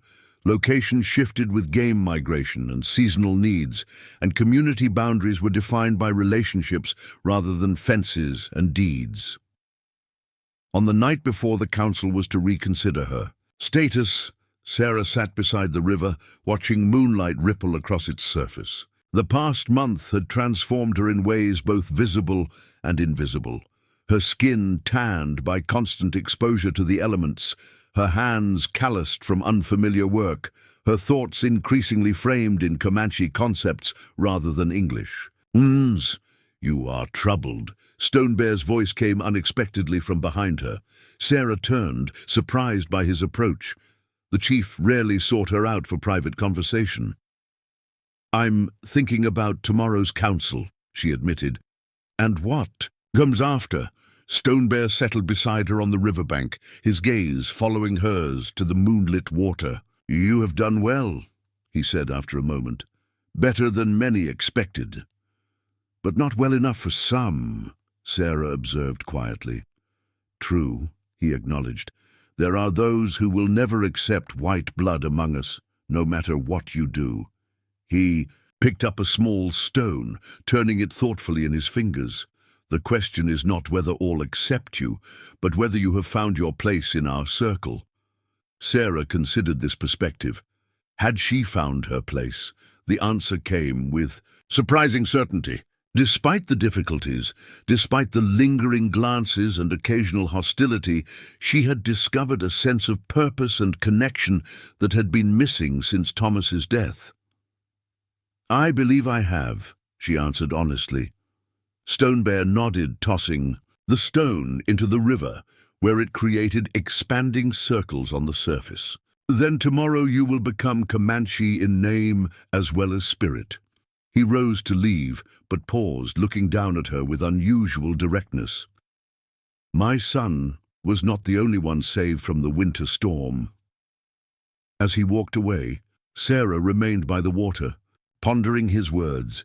Perhaps they were both right. She had saved little Antelope from the blizzard's fury, but in doing so, she too had been rescued from a different kind of cold, the isolation and alienation that had threatened to consume her. Life, tomorrow, would bring its own challenges, but for tonight, under the vast Texas sky that belonged to no one and everyone, Sarah Callahan, soon to receive a new name among a new people, felt something she had not experienced since before Thomas fell ill. She felt at home. The scent of sacred sage smoke lingered in the air as the tribal council delivered their verdict. Sarah knelt before them, her eyes lowered respectfully as tradition demanded, though her spine remained straight with quiet dignity. The past 24 hours had been filled with rituals and ceremonies whose significance she only partially understood. Purification in the sweat lodge, prayers offered to the four directions, and private counsel with the tribe's spiritual leader, an elderly man known as Singing Fox. Now, as the council's eldest member rose to speak, Sarah felt the weight of dozens of gazes upon her. The entire tribe had gathered to witness this unprecedented event, the potential adoption of a white woman into the people. "We have watched," the elder began in Comanche, with tall reeds softly translating beside Sarah. "We have listened. We have consulted with ancestors and spirits." He gestured towards Sarah with a gnarled hand. "This woman came to us through the saving of a child. She has learned our ways with an open heart. She has worked without complaint and shared her knowledge freely." Murmurs of agreement rippled through some sections of the assembled tribe, while others remained stonily silent. "Not all welcome her," the elder acknowledged, addressing the division directly. "Some fear she brings the white man's ways that have harmed our people." He paused, his ancient eyes scanning the gathering. "This fear is not without reason, but Stone Bear's son lives because of her courage, and she has proven her loyalty by choosing our path when soldiers came for her." The elder approached Sarah, standing before her with ceremonial gravitas. "Council has decided. The woman known as Sarah Callahan will become Comanche. She will receive a new name to mark her new life. She will have the rights and responsibilities of the people." A mixture of reactions swept through the crowd, approval from some, resignation from others, and unmistakable discontent from a few warriors who stood with crossed arms at the gathering's edge. Sarah remained still, allowing the significance of the moment to wash over her. The elder raised his hands for silence. "From this day forward, she will be known as Numu Puku, heals with courage." He touched her shoulder lightly. "Rise, heals with courage, and face your new people." Sarah, now Numupuku, stood slowly, her gaze lifting to take in the assembled tribe. In their faces, she saw the full spectrum of human emotion: acceptance, suspicion, curiosity, resentment, and most movingly, in little Antelope's beaming countenance, unreserved joy. Stone Bear stepped forward, holding a necklace of bear claws and turquoise beads. "This belonged to my grandmother," he explained as he placed it over her head. "She, too, came to the people from outside, taken as a child from Mexican settlers. She became one of our greatest healers." His eyes met Sarah's with quiet intensity. "Her blood runs in my son, who you saved. Now her spirit will guide your hands." The formal ceremony concluded with a feast that continued well into the night. Sarah found herself seated among the women of Tall Reed's extended family, accepting congratulations and advice in equal measure. Children approached shyly to touch her hair, which remained a source of fascination despite her adoption of Comanche. Styling, Even some who had previously avoided her now acknowledged her with brief nods or offering of choice meat portions. Not everyone celebrated her inclusion, however. As the night progressed, Sarah became aware of a group of younger warriors gathered at the feast's periphery, their expressions dark with disapproval. At their center sat Running Elk, Stone Bear's nephew, and a rising war leader known for his fierce opposition to any accommodation with white settlers. "Do not worry about Running Elk tonight," Tall Reed advised, noting Sarah's gaze. "This is a time for celebration, not concern." Sarah nodded agreement, though she harbored no illusions about the challenges ahead. Acceptance by council decree was one thing. Genuine integration into the tribe would require time and continued effort. As spring surrendered to the heat of summer, Sarah, still adjusting to her new name, found both her skills and her patience tested daily. The tribe's migration to summer hunting grounds meant learning to pack and transport a lodge efficiently, to locate water in increasingly arid terrain, and to preserve meat under the relentless Texas sun. Each new challenge was accompanied by watchful eyes, judging whether the white woman turned Comanche would falter under pressure. Little Antelope remained her most steadfast ally, proudly introducing her to visiting members of allied bands as the one who saved me from the snow spirit. His unwavering acceptance provided a constant reminder of why she had chosen this difficult path. Tall Reed proved a demanding but fair mentor, pushing Sarah to master complex skills while defending her from the harshest criticism. "Your hands learn quickly," she observed one evening, as Sarah correctly prepared a poultice for a hunter's infected wound. "Soon they will remember what your mind still struggles to recall." Stone Bear maintained a careful distance in public, conscious of how any special attention might fuel resentment. Yet Sarah occasionally caught his watchful gaze across the camp, and he ensured she received equal consideration in tribal matters. When meat was distributed after successful hunts, her portion matched that of other tribal members. When decisions about camp locations were made, her observations about water quality or medicinal plants available in different areas were given respectful hearing. By midsummer, Sarah had established a tenuous place within the community. Women who had initially shunned her now included her in their work circles, sharing stories and laughter as they prepared hides or gathered wild foods. Several elderly members sought her out for the pain-relieving salves she created by combining Comanche herbal knowledge with techniques she had learned from the Cherokee woman who had helped Thomas. Even her appearance had transformed. Her skin had darkened to a deep golden brown under the prairie sun, and her once neat hair now hung in 2 braids adorned with meaningful beads, gifts from those she had healed or assisted. The buckskin dress she wore had been made by her own hands under Tall Reed's critical supervision, the stitching initially awkward but improving with each garment she created. Yet despite these outward signs of acceptance, Sarah remained aware of the undercurrent of tension her presence created, particularly among Running Elk and his followers. Their opposition manifested in subtle ways: hunting parties that conveniently departed before she could contribute her knowledge of certain plants, conversations that switched to complex Comanche when she approached, the occasional accidental destruction of items she had carefully crafted. "They test your spirit," Stone Bear explained, when she finally voiced her frustration during a rare moment of private conversation. "To see if you break like dry grass or bend like the willow." "And if I neither break nor bend?" Sarah asked.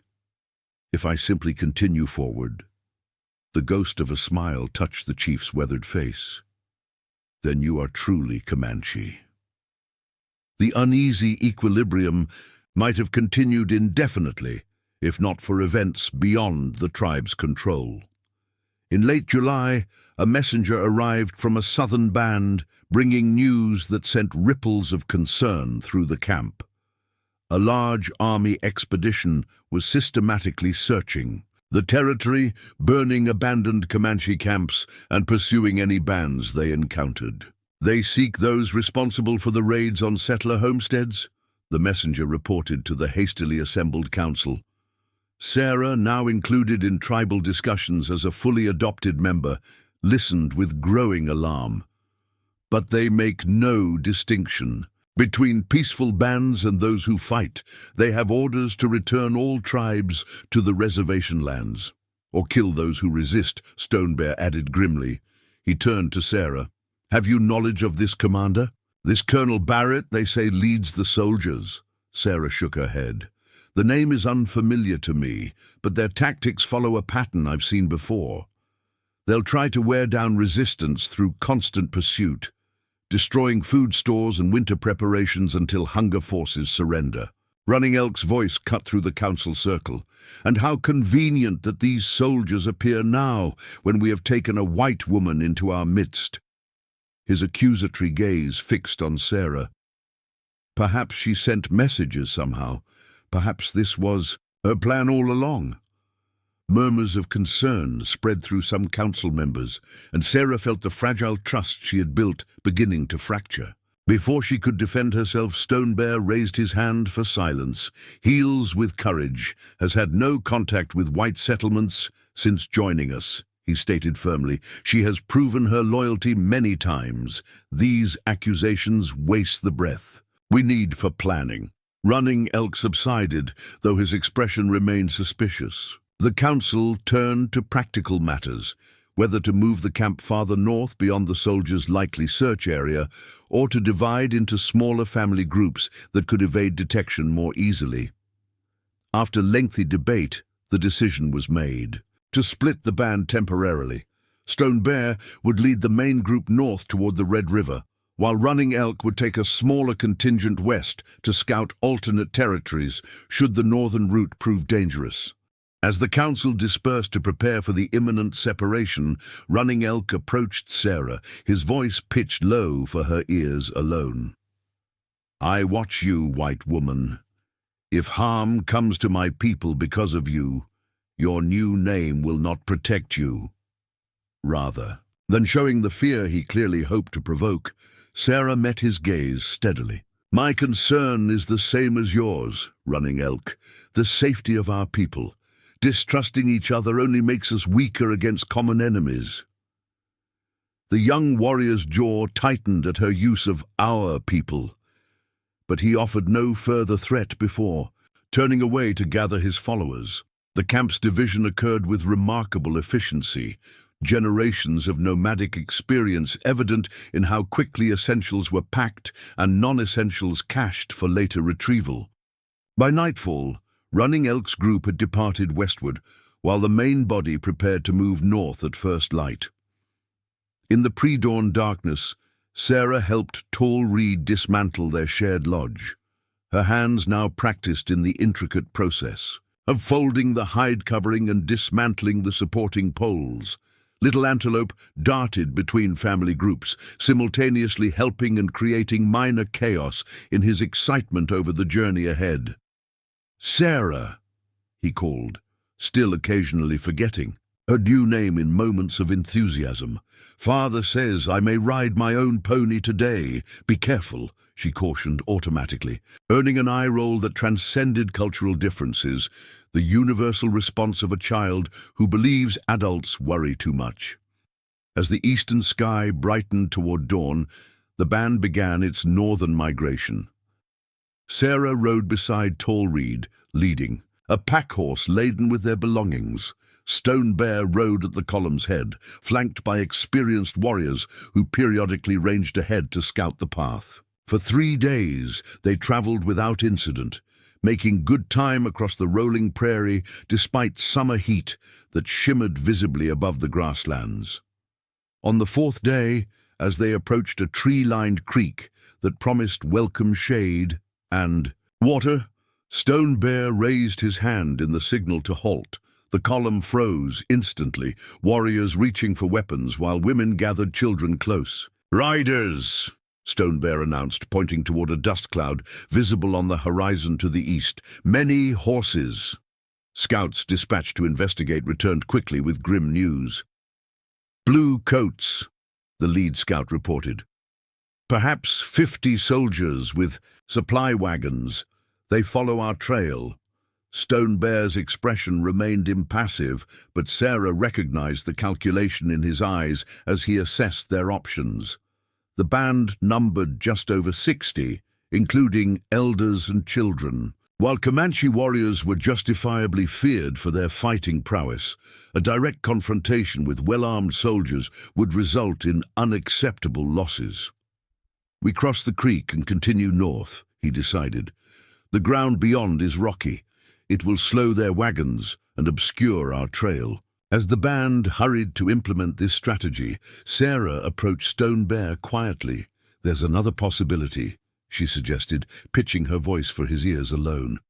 "I could approach them under a flag of truce. Explain that your band had nothing to do with the raids." Stone Bear's gaze sharpened. "You would return to the white world after becoming Comanche?" "Not return," Sarah clarified, "but I could speak with them, soldier to settler. They might listen to a white woman's testimony about your peaceful intentions. Or they might arrest you as a deserter and continue hunting." "Us regardless," Stone Bear countered. "The risk is too great." Before Sarah could argue further, a warrior galloped into camp from the western perimeter, his horse lathered with exertion. "More soldiers," he called, "coming from the direction." "Running elk took!" Stone Bear's composure slipped momentarily, revealing genuine concern. "They have encircled us," he murmured. Someone guided them. The implications hung in the air between them. Either they had been betrayed from within, or Running Elk's group had encountered the soldiers, and their trail had been followed back toward the main band. "We cannot fight on two fronts," Stone Bear acknowledged, gathering the warriors for hasty consultation. "We must break through to the north before they join forces." What followed was a frantic race against time. The band abandoned all but the most essential possessions, focusing on speed as they pushed northward. Warriors rode at the column's edges, prepared to engage any soldiers who approached too closely. Women strapped young children to their backs while older ones clung to horse manes, their small faces taut with fear that no child should have to experience. Sarah found herself riding beside Little Antelope, her maternal instincts flaring as she positioned her horse to shield him from potential danger. The boy's earlier excitement had vanished, replaced by solemn awareness of their precarious situation. "Will the soldiers catch us?" he asked, his voice small against the thunder of hooves. Sarah refused to offer false comfort. "They might," she admitted, "but your father is wise and knows these lands better than they do." By midday, it became clear their evasion had failed. Scouts reported that soldiers had split into smaller units, moving rapidly without their supply wagons to intercept the fleeing band. Stone Bear led them into increasingly rough terrain, broken hills and ravines where horses struggled for footing, but pursuit would be equally difficult. As they crested a particularly steep ridge, the sight below stole Sarah's breath. A line of mounted soldiers had taken position along the valley floor, effectively blocking the northern escape route. To the south, dust clouds indicated the approach of the Second Army unit. "They have us," Tall Reed stated flatly, drawing alongside Sarah and Little Antelope. "Unless we fight." Stone Bear signaled for the band to halt within the protective cover of a pine grove. The terrain offered some defensive advantage, but they were effectively trapped between converging forces. As warriors prepared for battle and women frantically sought hiding places for children, Sarah made her decision. Without consulting Stone Bear, she tore a strip from her white underskirt, the last remnant of her settler clothing that she had kept as wrapping for particularly valuable medicines. Tying it to a branch, she created a makeshift flag of truce. "What are you doing?" Tall Reed demanded, grabbing her arm as Sarah prepared to mount. "Trying to prevent needless death," Sarah replied. "The soldiers don't know I'm here. They don't know I've become Comanche. If I can speak with their commander, they will shoot before you get close enough to speak," Tall Reed objected. "Perhaps," Sarah acknowledged. But doing nothing guarantees battle. Little Antelope, who had been listening intently, suddenly spoke. I will go too. Both women turned to him in shock. No, Sarah said firmly. Absolutely not. A child with a woman looks less dangerous, the boy argued with unexpected logic. They won't shoot a child. Stone Bear appeared beside them, having overheard the exchange. What is this plan? Sarah explained rapidly, expecting his immediate rejection. Instead, the chief considered silently, his gaze moving between her, his son, and the soldiers visible in the distance. The boy is right, he finally said. A woman and child together may get close enough to be heard. He knelt before his son, placing heavy hands on the boy's shoulders. But you will stop at the distance, I tell you. You will not ride all the way to their guns. You will speak only if the white woman tells you to speak. Little Antelope nodded solemnly, pride and fear mingling in his expression. Stone Bear turned to Sarah. If they appear to listen, signal us with the white cloth raised high. If there is danger, his voice roughened slightly, throw the cloth aside so we know to attack. I'll protect him with my life, Sarah promised, the weight of responsibility settling like stone in her chest.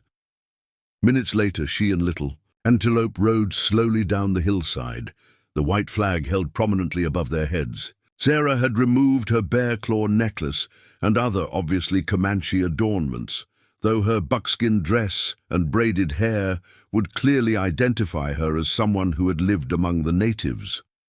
The soldiers visible below shifted nervously as they approached, rifles raised and ready. Sarah kept their pace deliberate and their hands visible, murmuring constant reassurance to Little Antelope, who rode beside her with remarkable composure for a child his age. When they had closed half the distance to the soldier line, a commanding voice called out, "That's far enough, identify yourself!" Sarah reined her horse to a stop, gesturing for Little Antelope to do the same. "My name is Sarah Callahan," she called back, using her original name strategically. "I was a settler near Willow Creek until last spring. I wish to speak with your commanding officer about this Comanche band." A ripple of confusion passed through the soldier ranks. After a brief consultation, a mounted officer broke from the line and approached cautiously, his hand resting on his holstered pistol. As he drew closer, Sarah was struck by his youth. Barely 30, with a carefully trimmed beard and the bearing of someone recently promoted. "I am Colonel James Barrett," he introduced himself, studying her with unconcealed curiosity. "Your name is known to us, Mrs. Callahan. You were reported missing after Comanche raided your homestead." "There was no raid," Sarah corrected firmly. "I left willingly when soldiers came to arrest me on false charges." The colonel's eyebrows rose. "You claim you voluntarily joined these savages?" His gaze shifted to Little Antelope. "And who is this child? A captive?" Little Antelope stiffened at the slight, but remained silent as instructed. "This is the son of Chief Stone Bear," Sarah explained. "I saved his life during the winter blizzard when he was injured and separated from his people. In return, his father offered me protection when settlers turned against me." She met Barrett's gaze directly. "The band you're pursuing had nothing to do with the raids on homesteads. They've been hunting buffalo near the Red River, away from settled areas." Colonel Barrett frowned skeptically. "We have reports of Comanche. Raids across 3 counties, Mrs. Callahan. Someone is responsible." "Yes," Sarah agreed, "but not this band. Stone Bear's people seek peace, not conflict. They're only fleeing now because your soldiers are pursuing them." The colonel studied her thoughtfully. "You seem unusually sympathetic to these people." "I've lived among them," Sarah replied simply. "I've learned their language, their customs, their values. They're not the mindless savages of frontier tales, Colonel. They're people defending their way of life against constant encroachment." Something in her dignified delivery seemed to give Barrett pause. "My orders are to return all Comanche to the reservation," he said, though his tone had softened slightly. "Where they face starvation on inadequate rations and corrupt agents," Sarah countered. "Where their children die of diseases brought by settlers. Is it any wonder some bands resist?"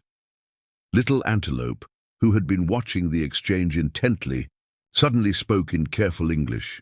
"My father is a good chief. He does not attack settlers. He taught me that harmony is better than war." Barrett's expression registered surprise at the boy's articulate statement. He glanced between Sarah and Little Antelope, his professional certainty visibly wavering. "If I could speak directly with your chief," he finally suggested. "Under flag of truce. Perhaps there's a solution that doesn't require bloodshed." Sarah nodded, raising the white cloth high above her head as the signal to Stone Bear. Within minutes, the chief descended the hill alone, his bearing regal despite the precariousness of their situation. What followed was an extraordinary negotiation between representatives of worlds in conflict. The Stone Bear offered proof of his band's peaceful activities, trading records from authorized posts, testimony from friendly settlers they had encountered.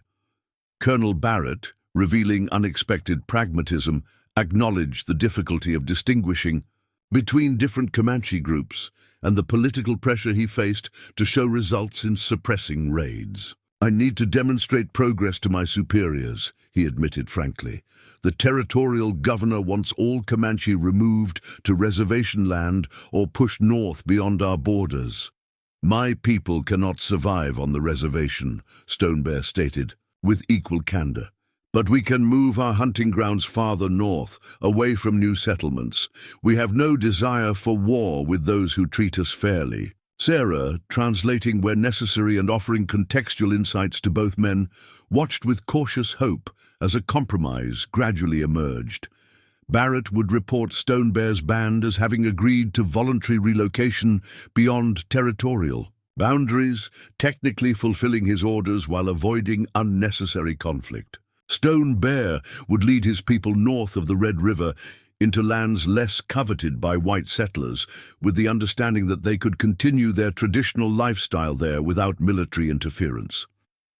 As the sun began its westward descent, a tense peace had been established.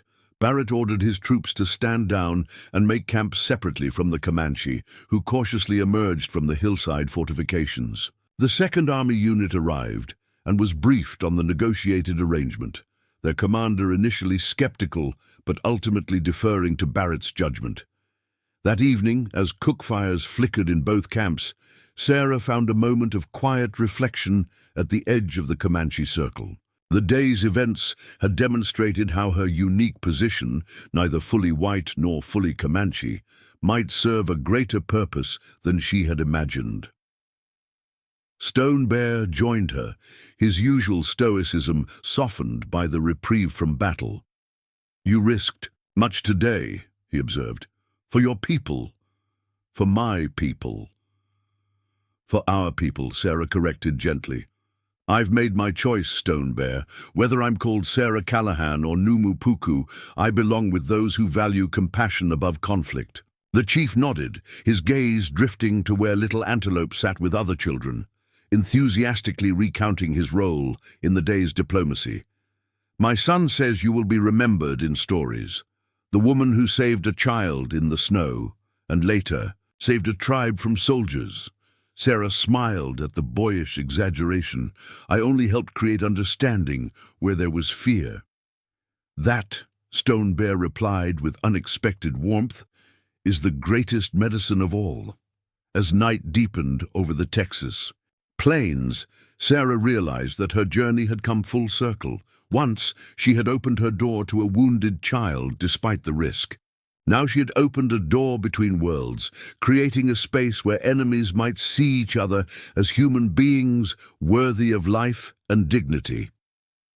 Tomorrow would bring new challenges as the band prepared for their journey northward. There would be difficult, terrain to cross, suspicious soldiers to navigate, and within the tribe itself, continued efforts to fully earn her place. Running Elk and his followers would eventually return, perhaps with renewed suspicion, or perhaps with newfound respect, for her contribution. But tonight, watching the stars emerge above a temporary peace between ancient enemies, Sarah knew with bone-deep certainty that she had found her true path. In saving Little Antelope from the blizzard, she had not only changed his destiny, but discovered her own. "Heals with courage," Stone Bear murmured, using her Comanche name as he prepared to return to the council fire. "It suits you well." Sarah touched the eagle pendant that once again hung at her throat. "It reminds me of what matters most, that compassion requires bravery, and understanding requires an open heart." Together, they walked back toward the firelight where their people waited, their shadows merging into one against the endless Texas horizon. 5 years passed like water flowing over river stones, each day distinct, yet blending into the broader current of a life transformed. The band's journey north had extended beyond the Red River, eventually bringing them to lush hunting grounds in what white settlers called Indian Territory. Here, among rolling hills and clear-running streams, Stone Bear's people had established a more permanent encampment than their traditionally nomadic patterns allowed.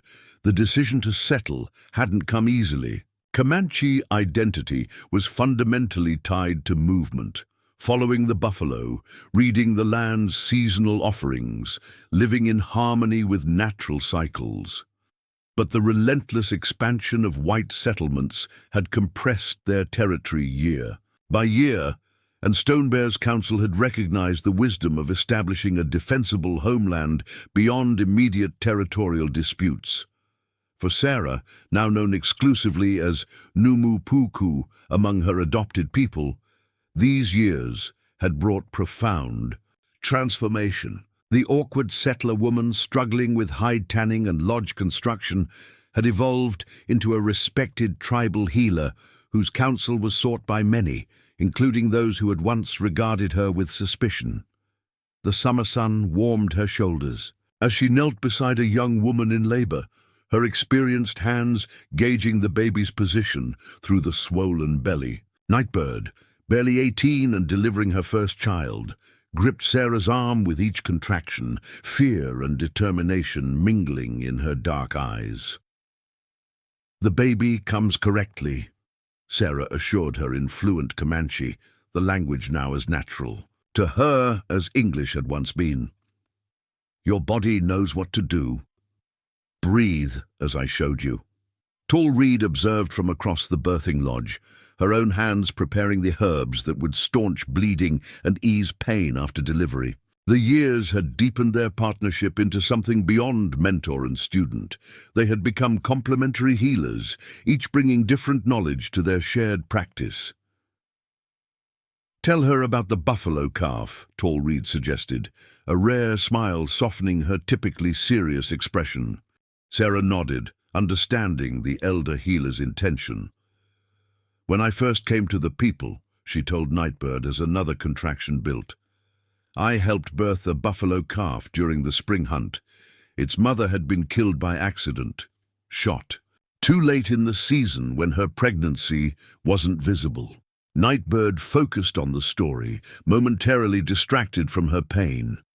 "The hunters called me to help," Sarah continued, supporting the young woman's back as she shifted positions. "The calf was positioned awkwardly, just as human babies sometimes are. Everyone believed it would die along with its mother." She wiped Nightbird's forehead with a cool cloth. "But something told me to try. I reached inside the mother and turned the calf, guiding it into the world even as its mother's heart stopped beating." The contraction peaked, and Nightbird groaned through clenched teeth. "That calf grew strong," Sarah finished as the pain subsided. "Stone Bear named it Twice Born and declared it sacred. No hunter would touch it." She smiled encouragingly. "Your child comes more easily than that calf did. Your body is opening perfectly. The birth proceeded through the afternoon and into evening, following nature's unhurried rhythm. When the child finally emerged, a robust boy with a powerful cry, Sarah expertly cleared his airways and placed him on his mother's chest, where he instinctively rooted for nourishment. "A warrior is born," Tall Reed declared, her ceremonial announcement carrying beyond the lodge walls to waiting family members outside. Appreciative calls responded, and soon Nightbird's husband entered, his face transforming from anxiety to wonder as he beheld his son. The sacred connection of family, the circle of life continuing despite all challenges, remained a constant miracle to Sarah, regardless of how many births she attended. Later, walking back to her own lodge in the deep blue twilight, Sarah found herself reflecting on the distance she had traveled from that isolated Texas homestead. Sarah Callahan, who had once measured her days by Christian calendars and property boundaries, now read time in moon cycles and seasonal shifts. Her hands, once soft from indoor settler work, had developed calluses and strength from digging medicinal roots and constructing lodges. Most profoundly, her understanding of family and belonging had expanded beyond anything her previous life had encompassed. The entire band functioned as an interconnected unit, with responsibilities and care extending beyond blood relations. Little Antelope, no longer little at 12 years old, was as much her son as if she'd borne him herself. Their bond forged through shared experiences rather than shared blood. Stone Bear awaited her outside her lodge, his tall figure silhouetted against the evening fire. Though still imposing at 55, recent years had etched new lines into his weathered face. The constant vigilance required to maintain his people's safety and traditions exacted a visible toll. "Nightbird's son arrives healthy," Sarah reported, accepting the cup of tea he offered.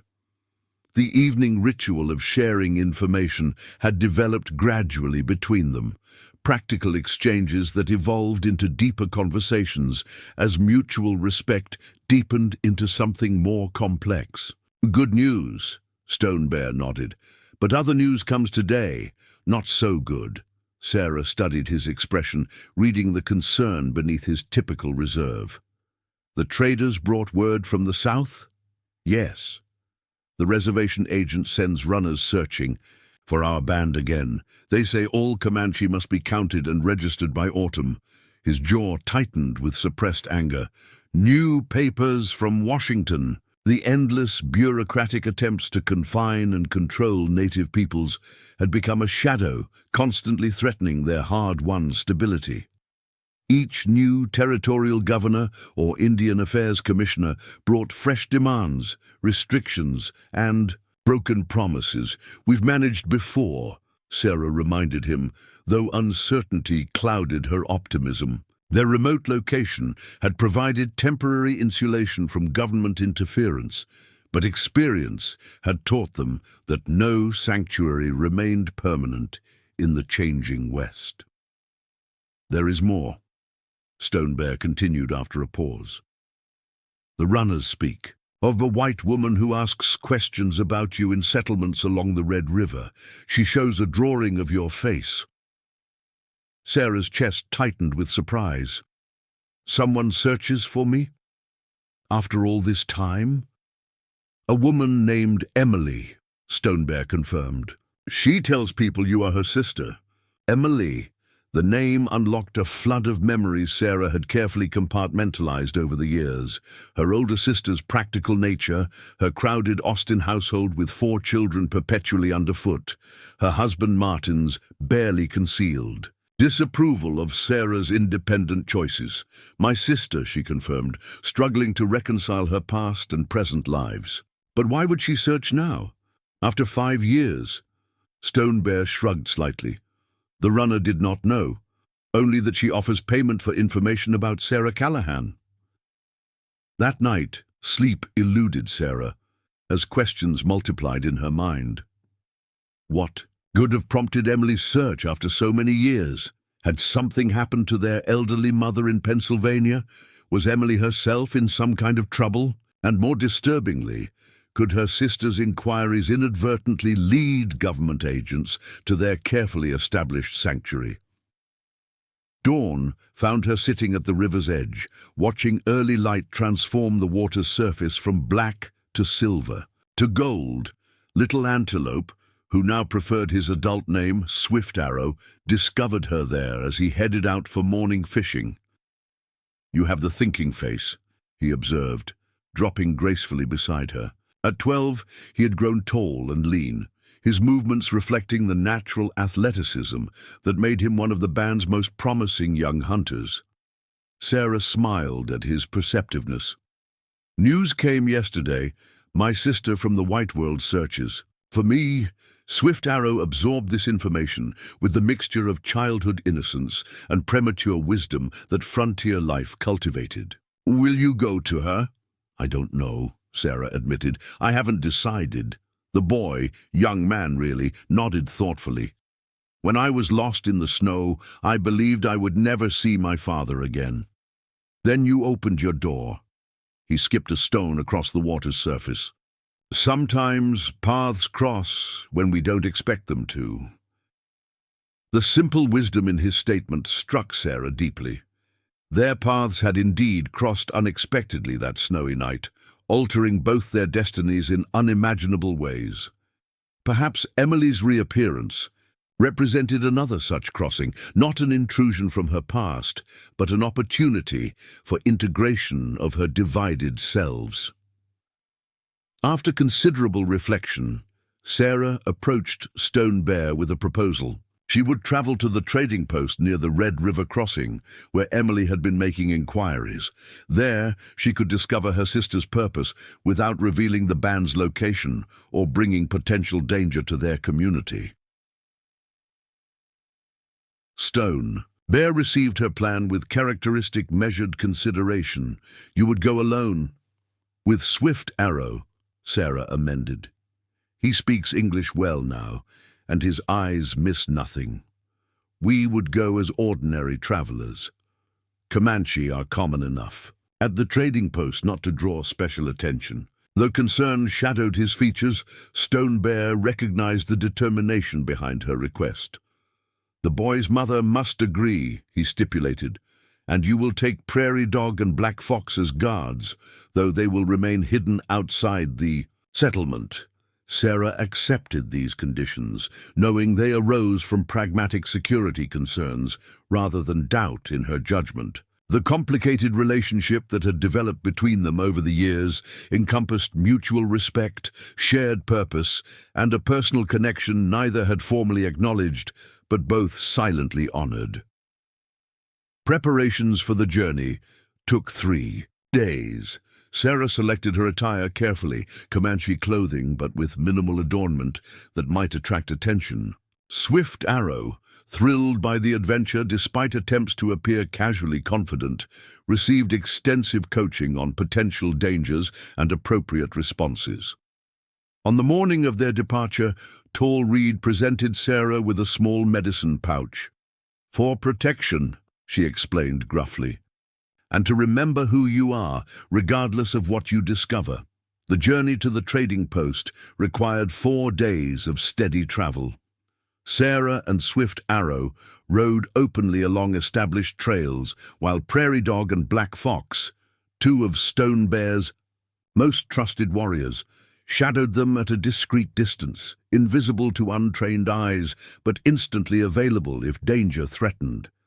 Thompson's trading post had grown considerably since Sarah last knew of it. What had been a simple frontier outpost now resembled a small settlement, with the original log trading building flanked by a blacksmith shop, a rudimentary hotel, and several rough cabins. The American flag flying above the main building served as a pointed reminder that they were re-entering territory under direct government jurisdiction. Sarah and Swift Arrow approached cautiously, joining a small group of Kiowa who were also arriving to trade. By blending with the other native visitors, they attracted minimal attention as they secured their horses at the hitching rail. "Remember," Sarah murmured to Swift Arrow as they dismounted, "we speak only Comanche around others. If we must use English, we keep our voices low. The boy nodded, his posture alert but outwardly relaxed as Sarah had taught him. Together they entered the trading post, where the familiar amalgamation of scents, coffee, tobacco, leather and wool goods, transported Sarah momentarily back to her settler life. Behind the rough-hewn counter, a balding man with an impressive moustache tallied figures in a ledger. He glanced up at their entrance, his gaze sliding over them with the practiced assessment of someone who dealt regularly with diverse frontier. Clientele, trading or buying, he asked perfunctorily. Sarah responded in the limited English appropriate for her Comanche persona. Trading, have furs. She gestured to the bundled pelts she carried. The trader nodded disinterestedly, returning to his figures while they browsed the store's offerings. Swift Arrow gravitated toward a display of steel hunting knives, examining them with carefully concealed enthusiasm, while Sarah strategically positioned herself near two settler women discussing local news. Arrived last week, staying at Widow Jensen's boarding room, one woman was saying as she examined a bolt of calico. Quite refined for these parts. Says she's searching for her sister who went missing during those Comanche troubles years back. Fool's errand, her companion replied dismissively. If the savages took her, she's long dead, or worse. That's what most told her, but she's determined.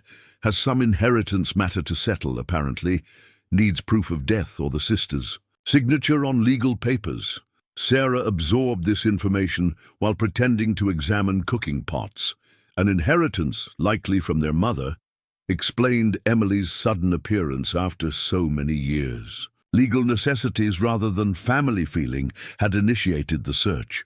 She was contemplating how best to approach this revelation when the trading post door opened, admitting a stream of afternoon light and a figure Sarah would have recognized anywhere. Emily Carson, née Callahan, had aged more significantly than the 5-year gap would suggest, her once auburn hair now streaked with grey, and her posture showing the slight stoop of someone who had carried heavy burdens, both physical and emotional. Sarah instinctively stepped behind a tall barrel of flour, heart pounding with unexpected emotion. Swift Arrow, noting her reaction, smoothly positioned himself to block his adoptive mother from the newcomer's view while maintaining an appearance of casual shopping. Emily approached the counter, her voice carrying the measured politeness of someone accustomed to being obeyed. "Good afternoon, Mr. Thompson. Any word about my inquiries?" The trader shrugged apologetically. "Nothing definitive, ma'am. Couple trappers mentioned a white woman living with Comanche north of here some years back, but nothing recent." "I see." Emily's disappointment was evident in her tone. "Well, I'll be staying another week before returning to Austin. Please let me know if you hear anything." As Emily turned to leave, Sarah made her decision.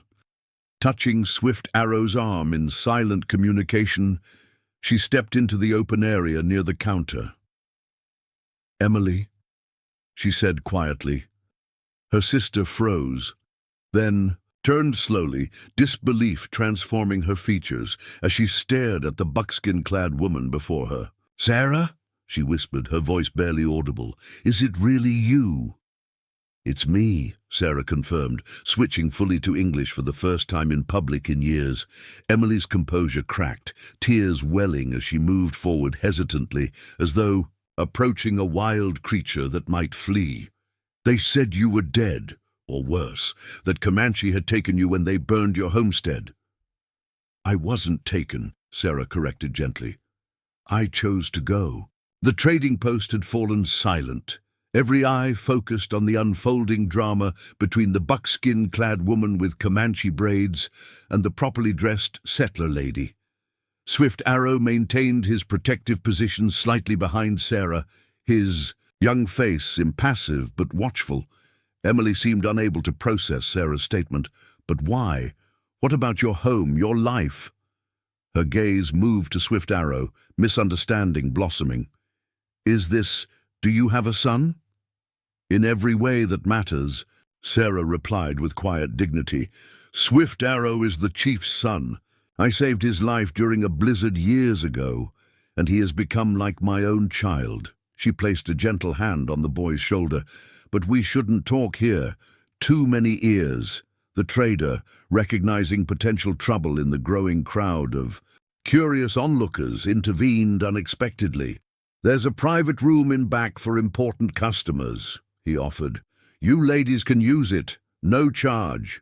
The small storeroom smelled of coffee beans and tobacco, but offered blessed privacy for the reunion 5 years in the making. Emily sat rigidly on a wooden crate, her gaze never leaving Sarah as though afraid she might disappear again.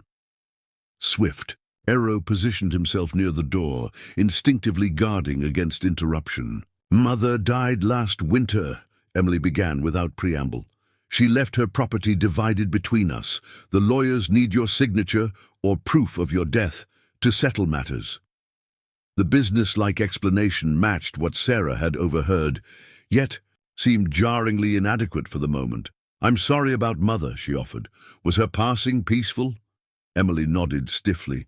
"In her sleep. She asked about you in her final months, seemed to think you might still be alive when everyone else had given up hope." A hint of accusation entered her tone.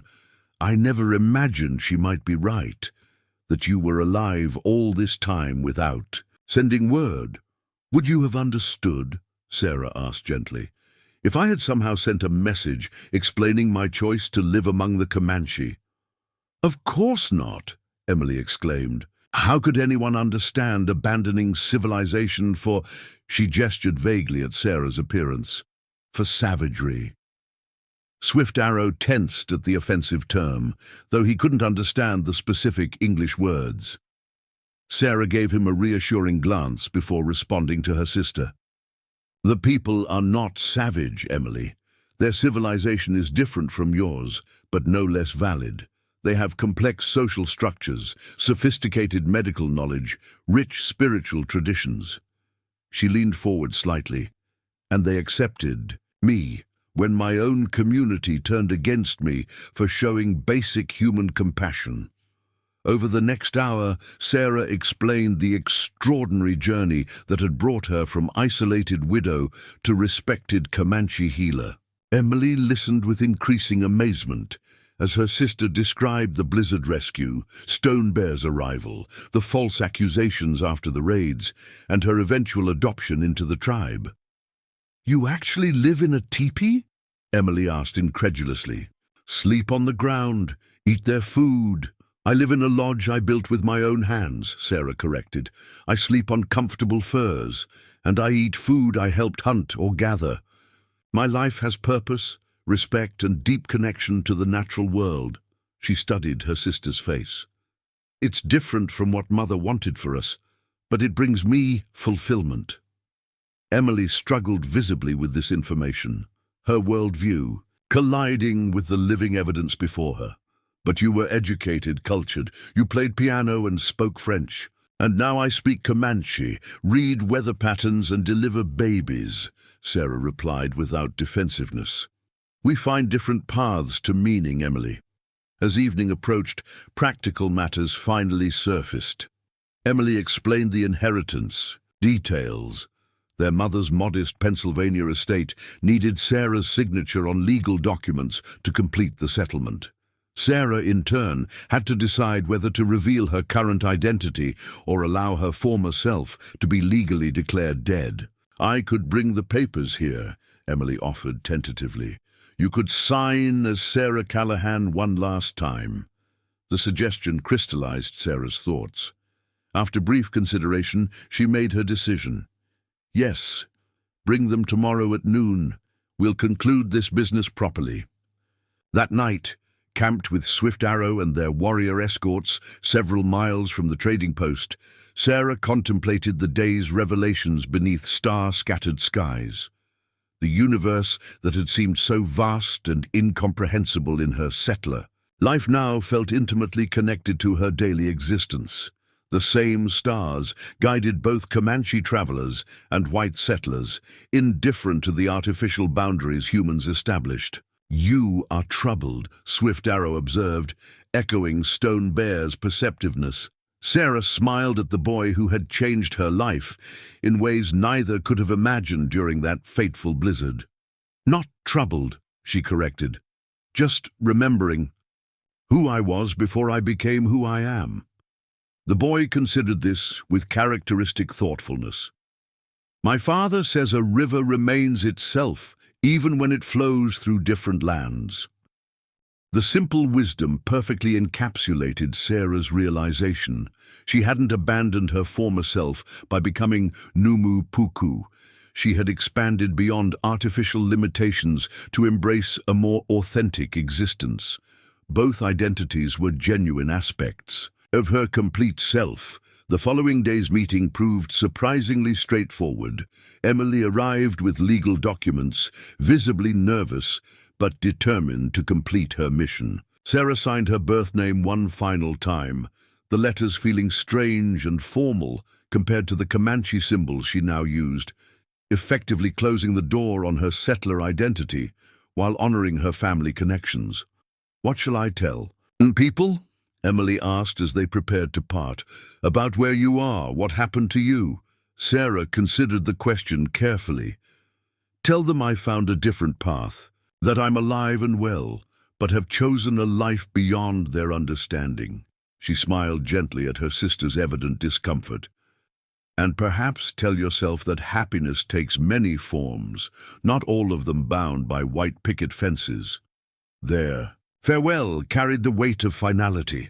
Both women recognized that their worlds had diverged too dramatically for meaningful ongoing connection. Yet the blood bond between them remained acknowledged, if not actively maintained. As Sarah mounted her horse to depart, Emily impulsively pressed something into her hand, a small daguerreotype of their mother that Sarah had admired the previous day. "So you'll remember," Emily explained awkwardly. Sarah accepted the gift with genuine gratitude. "Safe journey home, sister," she offered as her final words. 3 days later, Sarah and her companions returned to the band's encampment, where Stone Bear awaited their report with carefully masked concern. As twilight painted the sky in deepening shades of indigo, they sat together beside his council fire while she recounted the unexpected reunion and its resolution. "So, you have put the white world's matters to rest," he observed when she finished. "No more business with paper chiefs and property claims." "Yes," Sarah confirmed. "That chapter is complete." Stone Bear nodded thoughtfully, adding another piece of wood to the fire. Flames illuminated the strong planes of his face, highlighting features that had become as familiar to Sarah as her own reflection. In the years since that first confrontation during the blizzard, their relationship had evolved through mutual respect and shared purpose, neither acknowledging the deeper connection that had gradually taken root between them. "When I found you at the river this morning," he said after a contemplative silence, "you had your thinking face." He used Swift Arrow's phrase with subtle humor. "What thoughts remain unspoken?" Sarah smiled at his perceptiveness. "I was thinking about circles," she admitted, "how life brings us back to important places while moving us forward. 5 winters ago, I chose this path when soldiers threatened my former home. Now I've chosen it again, but not from fear or necessity, from genuine belonging." Stone Bear's expression softened almost imperceptibly. "The eagle knows its true nest," he observed, referencing the pendant she still wore. His gift that had marked the beginning of her journey. "Yes," Sarah agreed, her hand rising automatically to touch the carved emblem. "And now I know mine." As night settled fully over the encampment, distant drumbeats signaled the beginning of a celebration for successful summer hunts. Children's laughter mingled with elders' songs, creating the symphony of community that had become the heartbeat of Sarah's existence. Tomorrow would bring new patients seeking her healing skills, young women requesting her knowledge of medicinal plants, children eager for her stories. The cycle would continue, seasons changing, challenges arising, joys emerging within the circle she had chosen, and that had chosen her in return. The woman who had once been Sarah Callahan, isolated widow struggling against frontier hardship, gazed into the fire beside the Comanche chief who had become her closest companion. Numu Puuku, Heals with Courage, had found her true name and her true home. In saving a wounded child from a winter storm, she had ultimately saved herself, discovering courage, purpose, and belonging beyond anything her former life had offered. The circle was complete. And also, just beginning. Up next, you've got two more standout stories right on your screen.